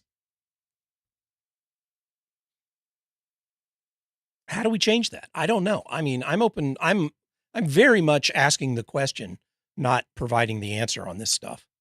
How do we get around this? How do we,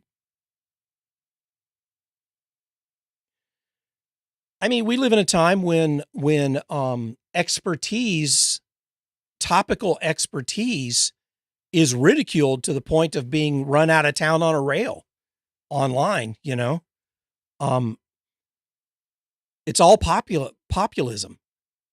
The only opinions that matter to us are the some of the most ignorant people on the topic who are the loudest or the most, I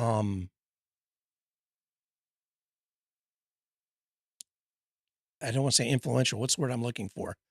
That have the most personality around that, and the experts, experts are the problem. These people, they're all biased. All these doctors, they're all in it for the money. So I'm going to listen to Joe Rogan tell me to eat horse paste because that's where I'm going to get my medical advice from him because he's done the research.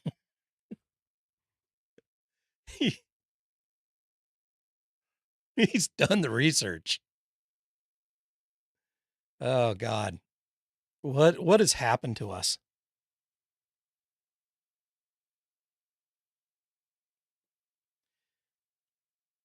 People spend a significant portion of their time educating, not off of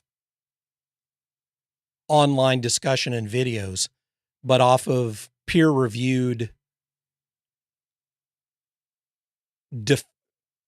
defended, detailed discussion, focused exclusively on a topic and adhering almost religiously to the scientific method to try to come as close as possible, as close as anyone can get to an unbiased opinion on a topic. These people are immediately dismissed as elites, as disassociated from the everyday man. So they They we don't trust them anymore. They must have an agenda because I don't like what they're saying. And it contradicts what this blah, blah person over here says.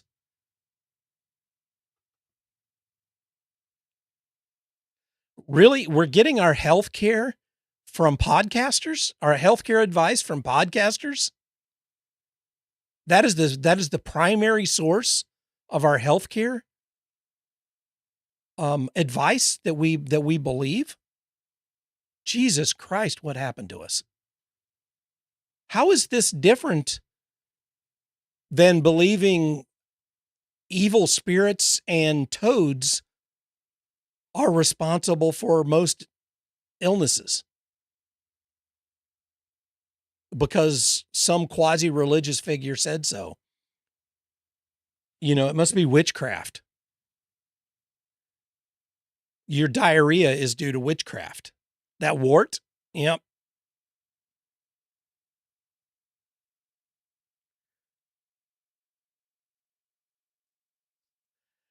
That's, people have always, in my lifetime, there have always been people that have tended towards that. My mother, my mother was one of the kindest people that ever walked the earth. But she was so susceptible to they say. They say. This is pre-internet, Well, they say, and there are always going to be people like that, but they didn't dominate society in my lifetime. They didn't dominate topical discussions in my lifetime.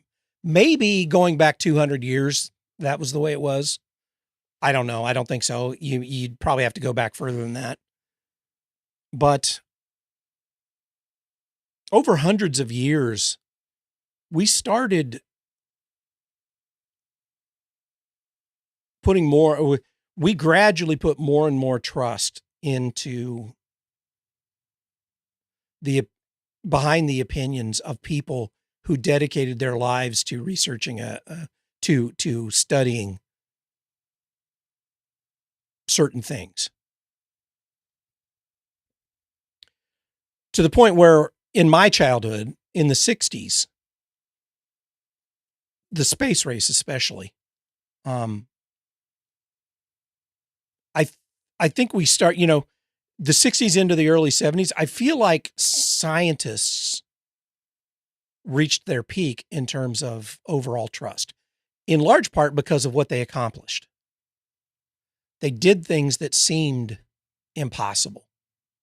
Putting a man on the moon in the 1960s is almost unfathomable. Putting a man on the moon and getting him back, returning them alive is unfathomable.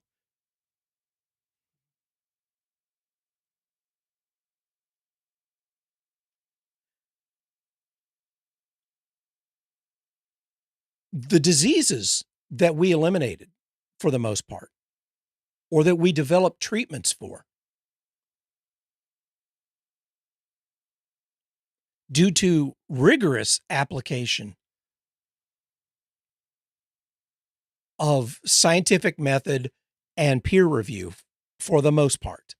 Peer review is a huge factor in why most of the sciences experience a renaissance over the last couple of hundred years.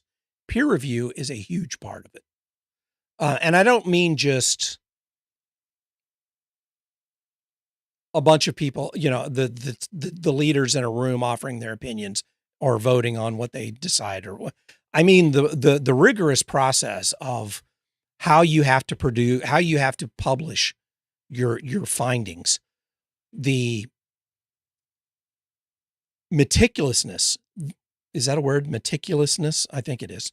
That has to go into how much documentation you have to provide for how you went through, how you formulated your hypotheses, your theories, the process that you went through to test or to research, the sources that you used for information, the background on those sources, and then the requirement for reproduction for independent parties to be able to follow what you did and reproduce your results played a huge factor in escalating the trustworthiness of scientific consensus.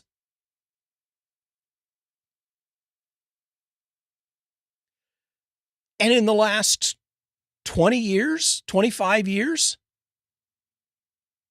we as a society have just thrown that out, just wadded it up and thrown it away and saying these people can't be trusted. Why? What the actual fuck?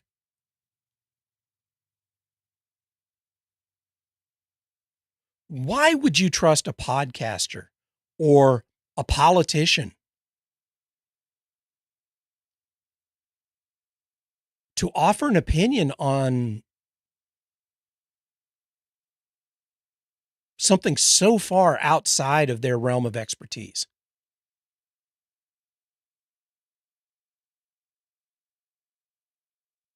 Who in their right mind, and I'm sorry if this offends you. I'm sorry for you if this offends you. I'm not sorry for me. I'm sorry for you. If you believe RFK Jr. or what the fuck is his act? What does he go by now? But if you believe that he knows jack all about the causes of autism and their relationships to um, vaccines, I don't see how you make it through a day alive. You're that stupid. You are that stupid. If you think Joe Rogan knows fuck all about the COVID virus and the ways to treat it, fuck all. You're an idiot.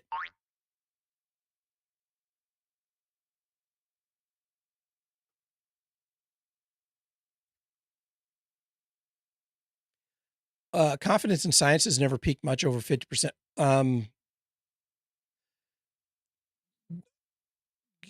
DM me a link or two on that because I'd like to read more about that. I'm not familiar with where that comes from. I'd like to learn more about that. DM me that stuff in Discord because I'm curious about learning more about that. How that's measured.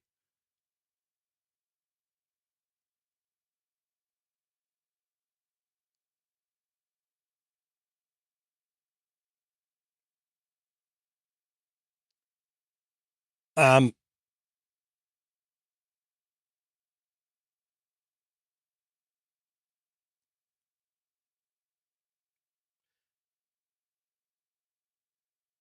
so I guess where I fall on this is I just keep asking myself how does this change? What what starts mitigating and potentially reversing this trend of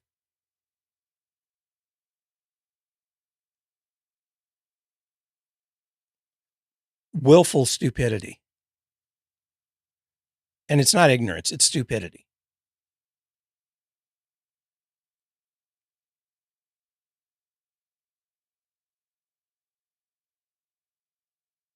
I have no answer. Frankly, I don't think it can be reversed. I think it's one of those things that's going to have to reach a catastrophic conclusion. Now, I don't mean like, bombs dropping or um, world, global thermonuclear war or anything like that. Um, it may take some kind of huge healthcare crisis, like a significant portion of the population dropping dead. Um,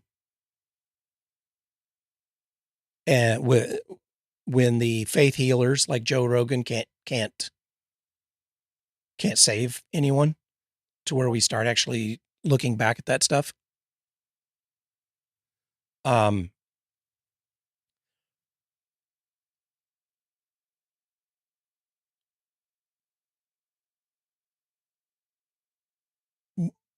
But other aspects, I mean, healthcare is an easy one to look at because the disparity between public discourse and scientific discourse is so so opposed.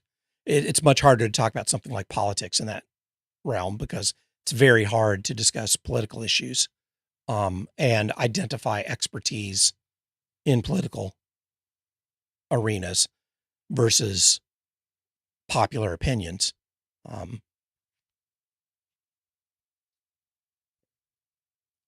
don't know what kind of crisis would have to take place.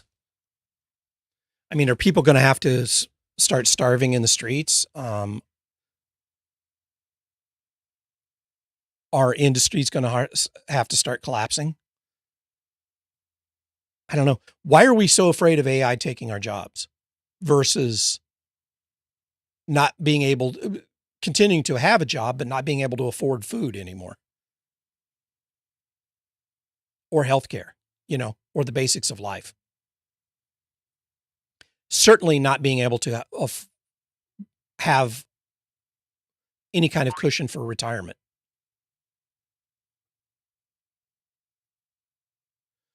This may sound odd and cruel. Had the pandemic been bleed out of your ears, eyes bad, think plague, we would be in a totally different place. Probably. I think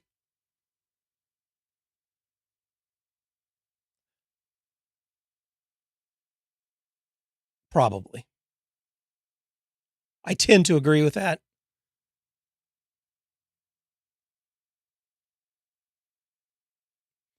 I think I honestly think it was bad enough to trigger a response, a significant response to try to keep it from getting worse from the scientific community. And there was enough governmental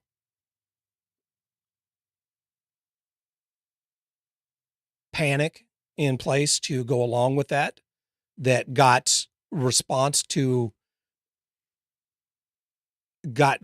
out in front of it. Now, whether that stopped it from getting worse or not, probably don't know. Have no idea. But the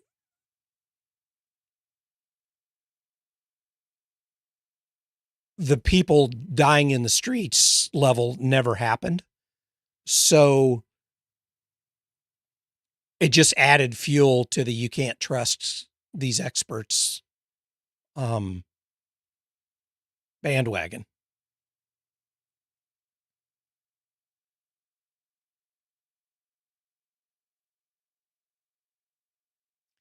If it had gotten to that point, it probably would have meant that there was some kind of failure in the response,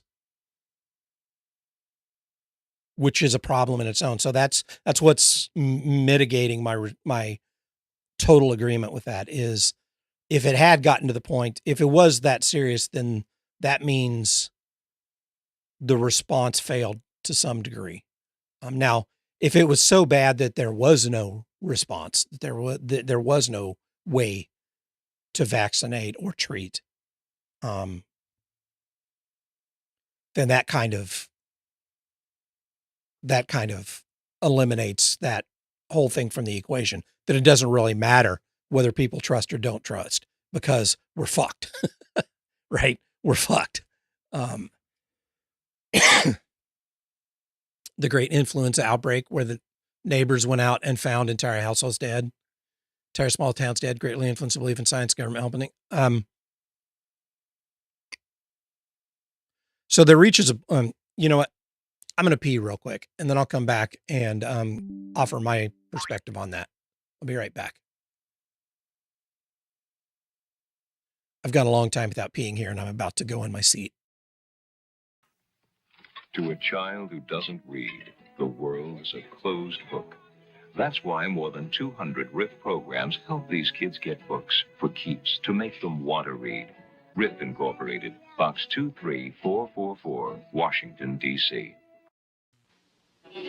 Polo isn't just a game. It's a tradition, a way of life.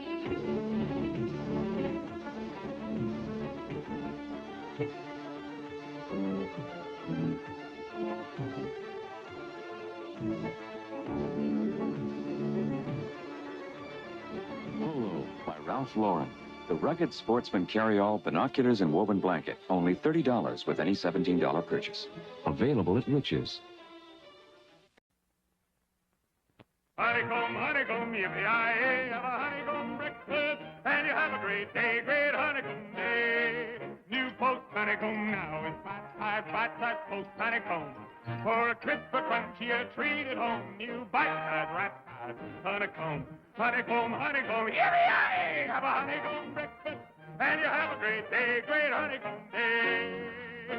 New bite-sized Post honeycomb, crisper, crunchier, better than ever. I'll get it. Okay, we are back. Nature says that some lessons have to be learned the hard way, and sometimes some die young. It's been 30 plus years, and I can still smell polo in your nostrils. Oh, is there a polo commercial? Okay. I'm like, at first I was going to read that as polio because of what we were talking about. I can still smell polio. Yeah. Drakkar Noir.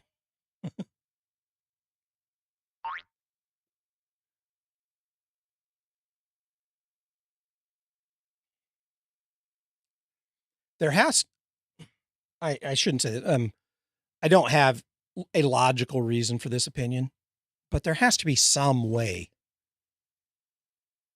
for collectively, because a lot of the people that I personally interact with, and by personally, I mean directly, like we're doing right now. I don't mean in person, but I mean directly, that I have conversations with.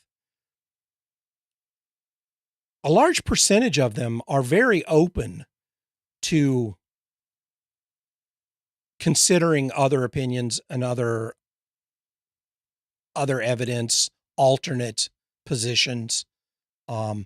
They may have strong opinions, and they may strongly express those opinions, but very few of the people I interact with directly, like we're doing right now, are stonewalls. Now, I don't know what the relationship is. A large percentage of the people that I interact with, like we're doing right now, are also close to my age range, if not real close. Demographically, I would put them close to my age range. Coincidence? I don't know. No, it's not a coincidence.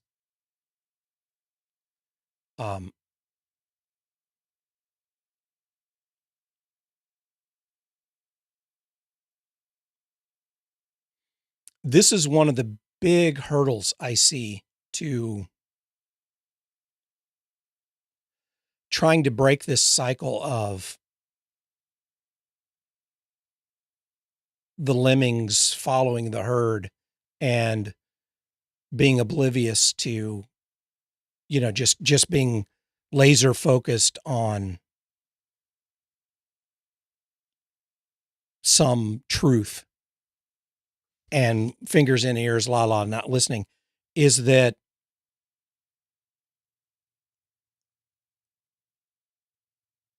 most of the people who are in the activist phase of their lives have been trained to some degree towards extremism. I don't mean extremism, all right.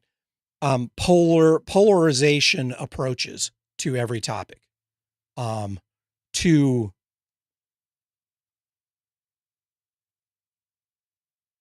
instead of keeping one foot in multiple camps and scratching their heads and whatever, they're incentivized to jump in the one loud camp or another loud camp. And that's it. This is where I am on this topic. And everything that's said is just discounted because you're in the other bucket. If you disagree, you're in the other bucket. I'm not listening to you. That's the incentive that they've grown up with, that they've experienced most of their adult life. That's a big hurdle to overcome, to try to incentivize them to let go of that need for team A or team B type thinking, you know, and start to question, start to consider that most truths are not towards the extremes of possible positions on a topic. That most of the time you wouldn't have a spectrum around the facts that starts at one pole and goes to another pole. Most of the time, that's not the way opinions work.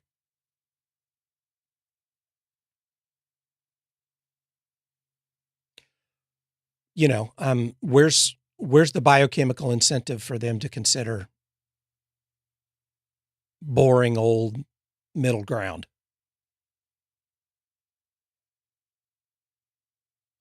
Where's the incentive for them to entertain the idea that they might be 100% completely in the wrong? I mean, that's pretty scary to think about, the fact that you might be completely wrong on something. That doesn't give you a jolt of feel-good chemicals. That gives you a sense of dread. So let's avoid that. If we don't have to face that, why would we face that?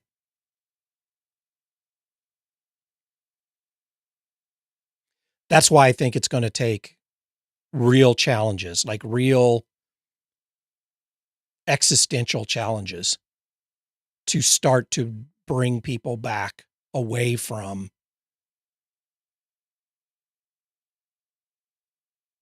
their extremes and towards a more considered approach to things instead of a feel-good approach to things.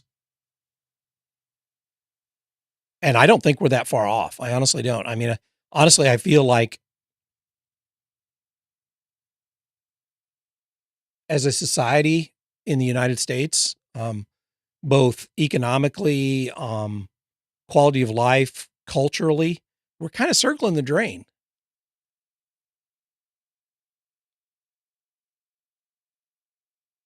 We certainly don't seem to be on an upward or even flat trajectory.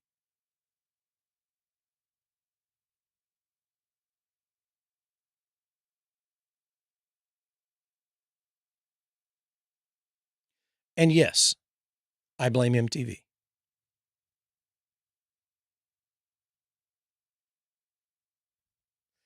It's not the only source of responsibility, but it's a big one.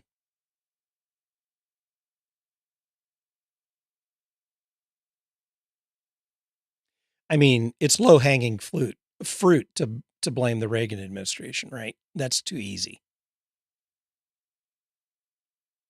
Plus, you know, it's not like you can just point at that and say that that was a total out of left field, or right field in this case, inflection point, that where it went from one slope to another slope. But it certainly is easily connectable. Anybody remember that, what was the guy's name? James, God, I can't remember his last name. The British guy that had the series back in the 70s called Connections, where he would connect seemingly completely unrelated things and follow the chain of influence from one historical thing. Burke, thank you, James Burke. He would follow the chain from one little thing through history to something that, you know, you never would have expected as being a direct. And, you know, he took a little bit of license. He wasn't saying that this is exclusively responsible for this, but he was showing how interrelated things are. especially when looking backwards. We need something like that. We need more of that kind of thing today. That type of approach to understanding where we're at and why. To show how all of these factors, all of these grains of sand or butterfly wings or whatever you want to call it,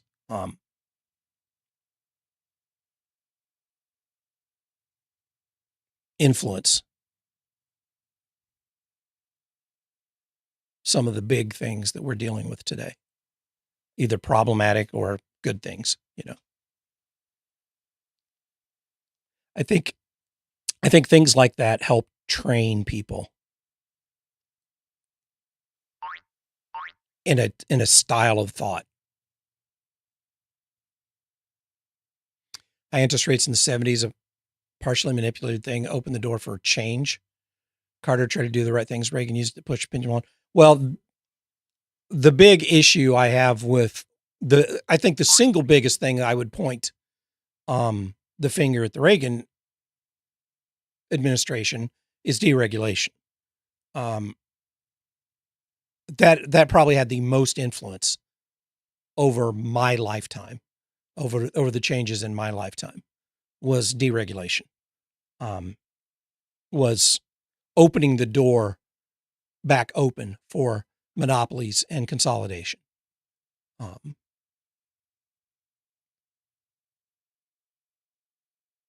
Basically, the whole concept of trickle-down economics is an absolute joke. And I don't see how anyone ever legitimately believed that, even the people that were touting it. If you enjoy that kind of thing, read The Discoverers by Daniel Boorstin, all-time favorite book. The Discoverers. I don't think I've ever read that. I really don't. Trying to think. I mean, it's kind of ringing a bell, but I don't think I ever read it. I'll add that to my download list here.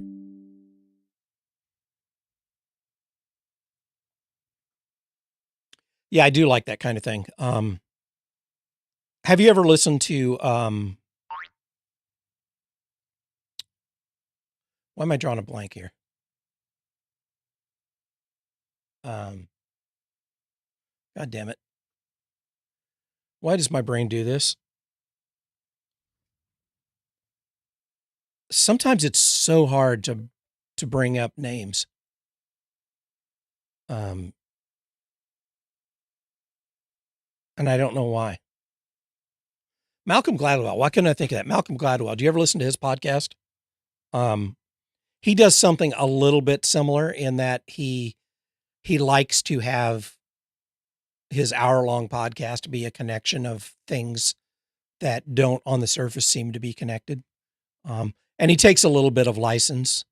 I will admit that sometimes I would not, he's like, I wouldn't call it it's not fiction, but he takes a little bit of license. It's not what I would call a scientific look at history, but it's still pretty entertaining. I recommend it if you need something to listen to while you're doing other things. It's pretty interesting. Revisionist history. That's it. Yep. It's a good podcast. I enjoy it quite a bit. I will say that I don't necessarily agree with him and his positions on a lot of things. And I feel like sometimes he's presenting a bit of a biased look at stuff, but I like the way he goes about it. I like his format, and I like some of the topics that he covers. So for the most part, I think it's good. Yeah, he does cover some things that I don't care about. I do skip. I don't listen to every one of his episodes.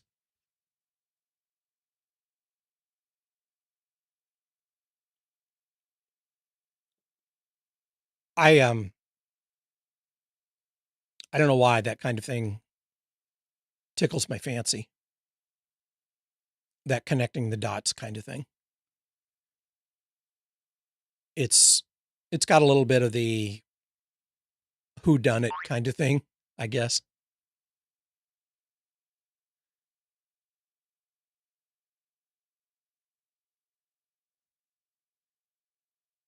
1929, which came out last year, is pretty good.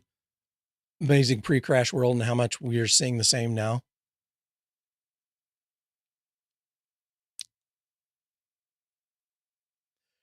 I have complicated opinions about the stock market.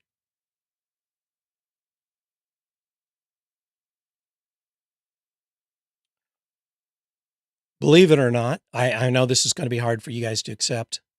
I've had several heated discussions with financial advisors in the past.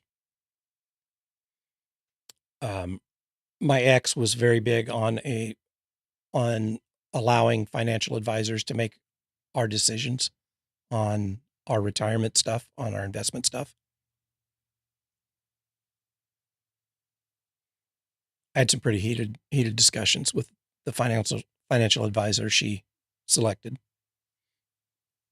Not that there was anything wrong with this, that for what they were doing, this person was not bad. But they were drunk on Kool-Aid. And I have some fundamental issues. If I'm going to gamble, I'm not going to let somebody else place my bets.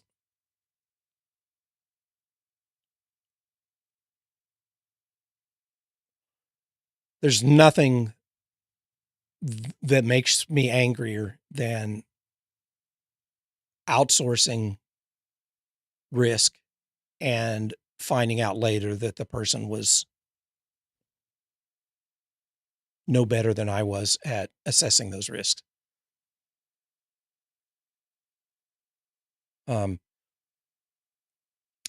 I see from a macro position the value as an economy or something like the stock market for making money off of money. I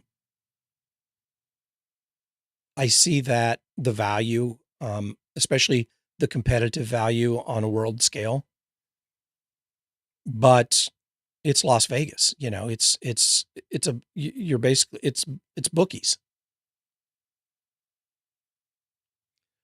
At least today, it's bookies. Maybe there was a time when most of it involved actual legitimate long-term actual like buying ownership in companies and committing to their success. I think there was a time when maybe a majority of the people putting money into the stock market were doing that. But that's certainly not how it's been in my lifetime. And that's certainly not the way it is today. I think I have a strong opinion, and it's not an insider opinion or a very well-informed opinion on the whole financial market as being one of the most corrupt parts of American society.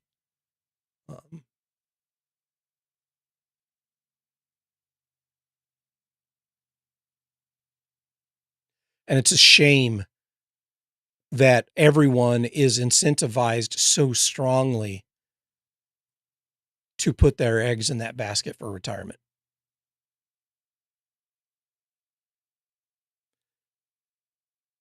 It's very unfortunate.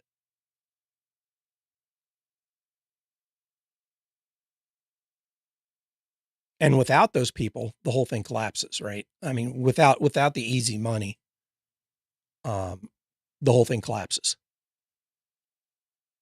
So the incentive is always going to be to keep pushing people into doing that.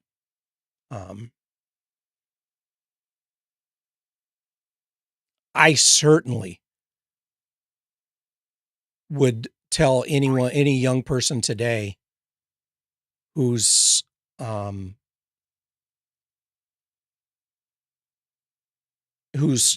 decided to start socking away for their eventual retirement to do a lot of research and to consider their options.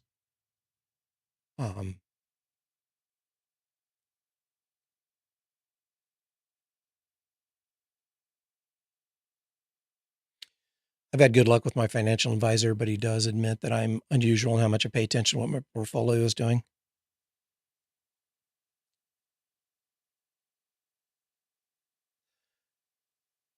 The problem most people have with how they think of the stock market is they don't treat it like gambling.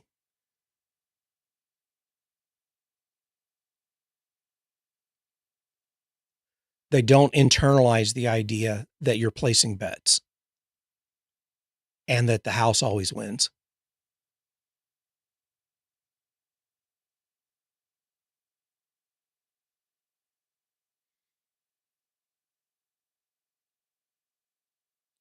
So handing over your future to some third party, and that third party is not a bank. They're not holding your money and guaranteeing a fixed return on your money or guaranteeing your withdrawal. They're going to Vegas and they're putting money down, maybe not on the roulette wheel, but they're playing poker with it.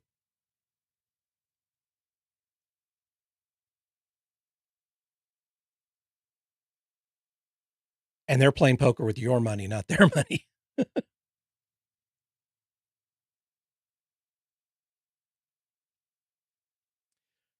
It's amazing to me too how many financial advisors are still relying on data that on rules, on trends that go back 30 and 40 years.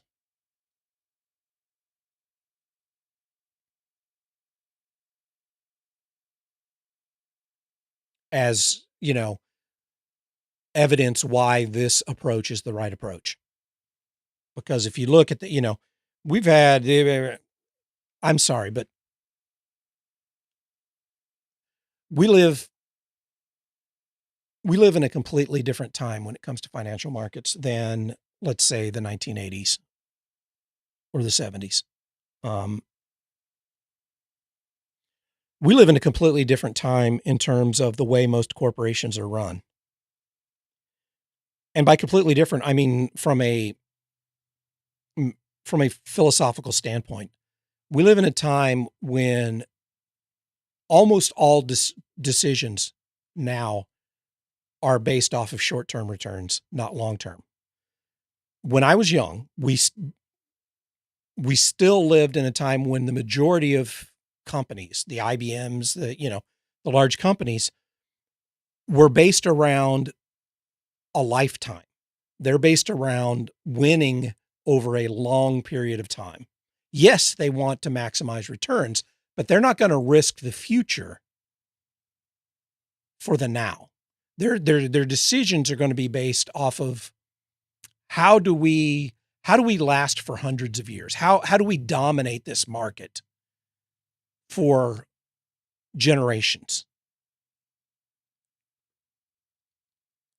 We live in a time now where most new investments that come along, most new companies that come along, most new markets that evolve, or new competitors in markets, their entire goal is how can we grow as quickly as possible, and then how can we cash out and move on to the next thing, take our money and start something new or invest in something new.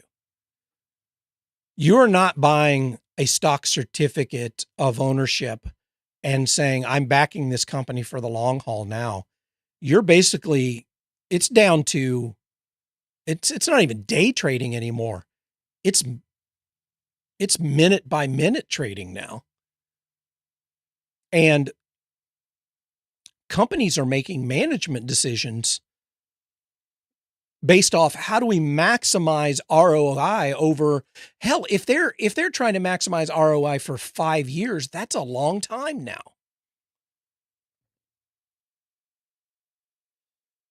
They're looking for immediate peaks of value. How do we blow the roof off right now and then get the fuck out? That's not to say that there aren't still some companies that are long-term, but they are not the majority anymore. They're the small minority of companies that are publicly traded now. Almost all are looking for quick turnarounds, for the big hit, the big win, and move on. They're playing the prop bets on the craps table, right? They're not playing the pass line anymore. And that's for those people that play craps. Know what I'm talking about. And they're doing it for the most part with other people's money. So they don't care if they fail. They will move on, do more. They will take their golden parachute. They will move to the next opportunity. They will acquire investment. They will start their next thing, and they will try again to turn this bet into a big win so that they can get the fuck out. That's always been a factor, but it's the dominant, it's the hugely dominant factor in big business now. And that has a significant impact on your decision-making process when you're deciding how to invest your retirement money. It certainly is not a fire and forget thing anymore. You can't put your money in IBM or Wells Fargo or whatever and expect for your lifetime and your grandchildren's lifetime for that to have an ever increasing value. You're putting bets up and taking them down on every dice roll now. You know, you're the kind of player that throws a bet out there, the dice roll, and win or lose, you take that bet down and then you place a new bet. You're not putting it out there and then waiting to see what happens, you know, collecting your winnings and eventually waiting for the 7 to come, you know.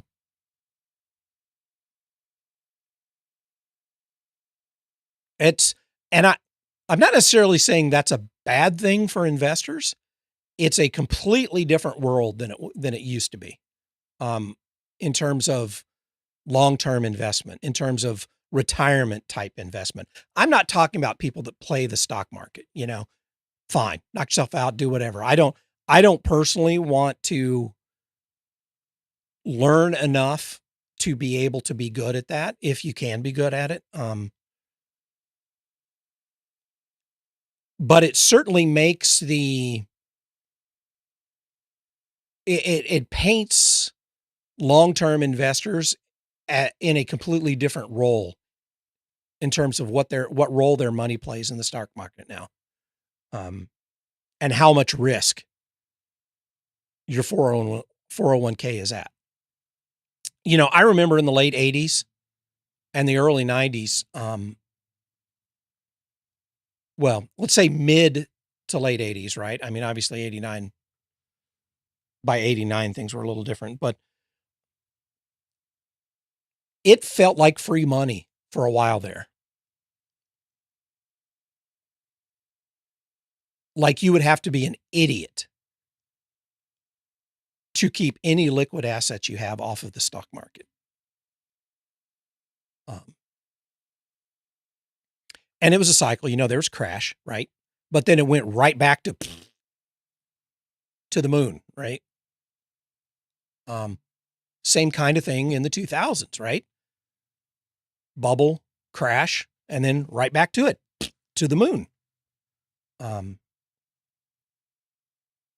the volatility now,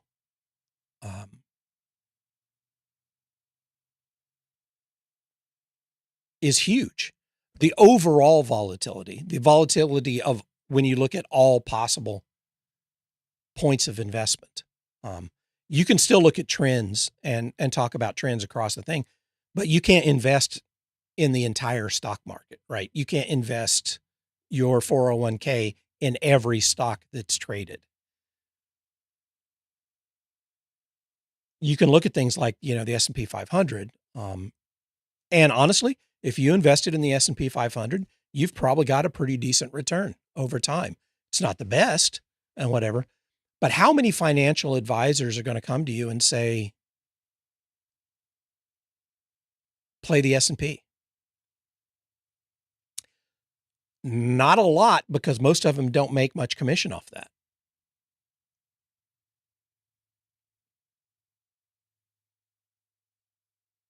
I am no expert in this area, so take everything I say as a grain of salt. I just find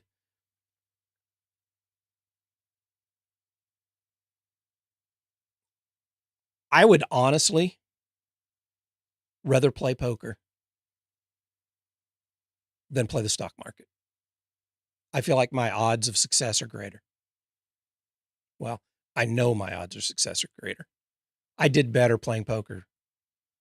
Not total amount, but percentage wise, than I ever did with investments.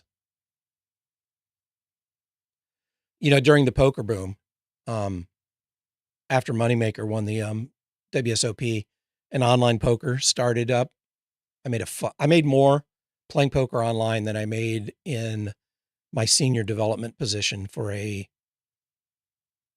Fortune 10 company.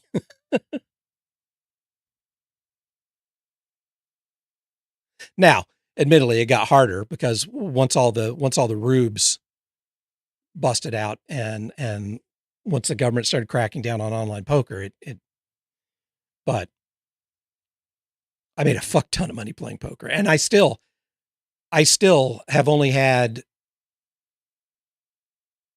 I've played live poker, in Oklahoma and in Vegas and in St. Louis and in Kansas City. I used to play a lot. So I would say I've probably got,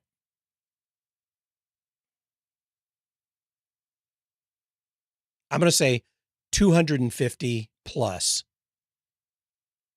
data points, sessions, of live poker as well. Because I quit playing some time ago. I've only had count them, 2 losing sessions. Now, I haven't made a lot. I haven't had huge wins. I've had a few big wins, but not many. And that's not playing tournament. That's not including tournaments. I don't include tournaments in that. Now I'm not good. I am not good. I am barely better than average at poker, but that's all it takes to perform that type of gambling, that kind of skill-based gambling, and be profitable in the long term. I didn't play outside of my bankroll either. I wasn't betting more than made sense for the size of my bankroll. A lot of people try to rush that, and they bet so much that a couple of bad beats and they're fucking done. That was not my style. I played low stakes. Even when I had the bankroll to support higher stakes, I played low stakes for a lot of reasons. But I was more comfortable with that because I was in control of it. I knew it. I understood it. I understood the factors. They were low in scale, and I was not trusting some third party to take my entire retirement and put it out on the table and hope for the best. I just don't have that kind of trust.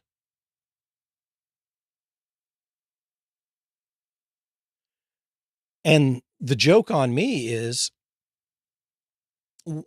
what I was forced to put on the stock market due to incentives.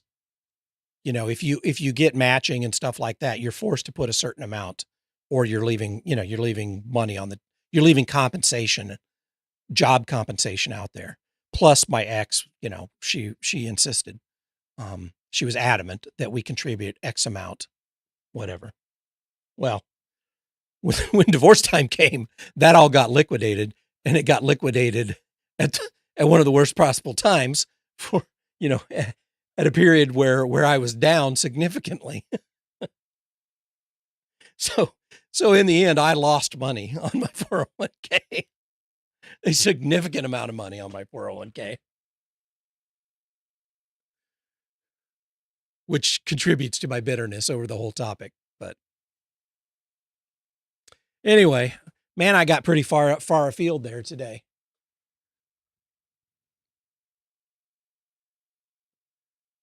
Well, I'm gonna wrap it up.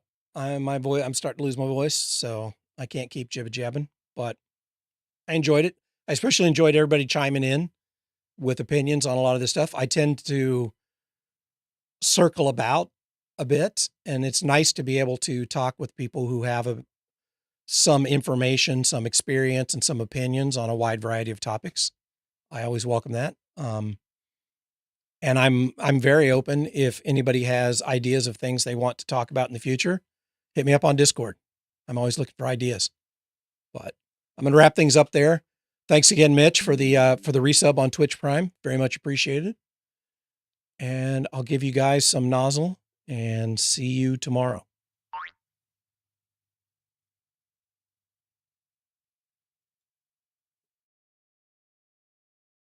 Please do not be alarmed. We are about to engage the nozzle. Please do not move while the nozzle is engaging. Moving will disrupt calibration of the nozzle. Please wait while we calibrate the nozzle. Please do not look away from the nozzle. The nozzle is now calibrating. The nozzle is still calibrating. The nozzle has completed calibration. Thank you.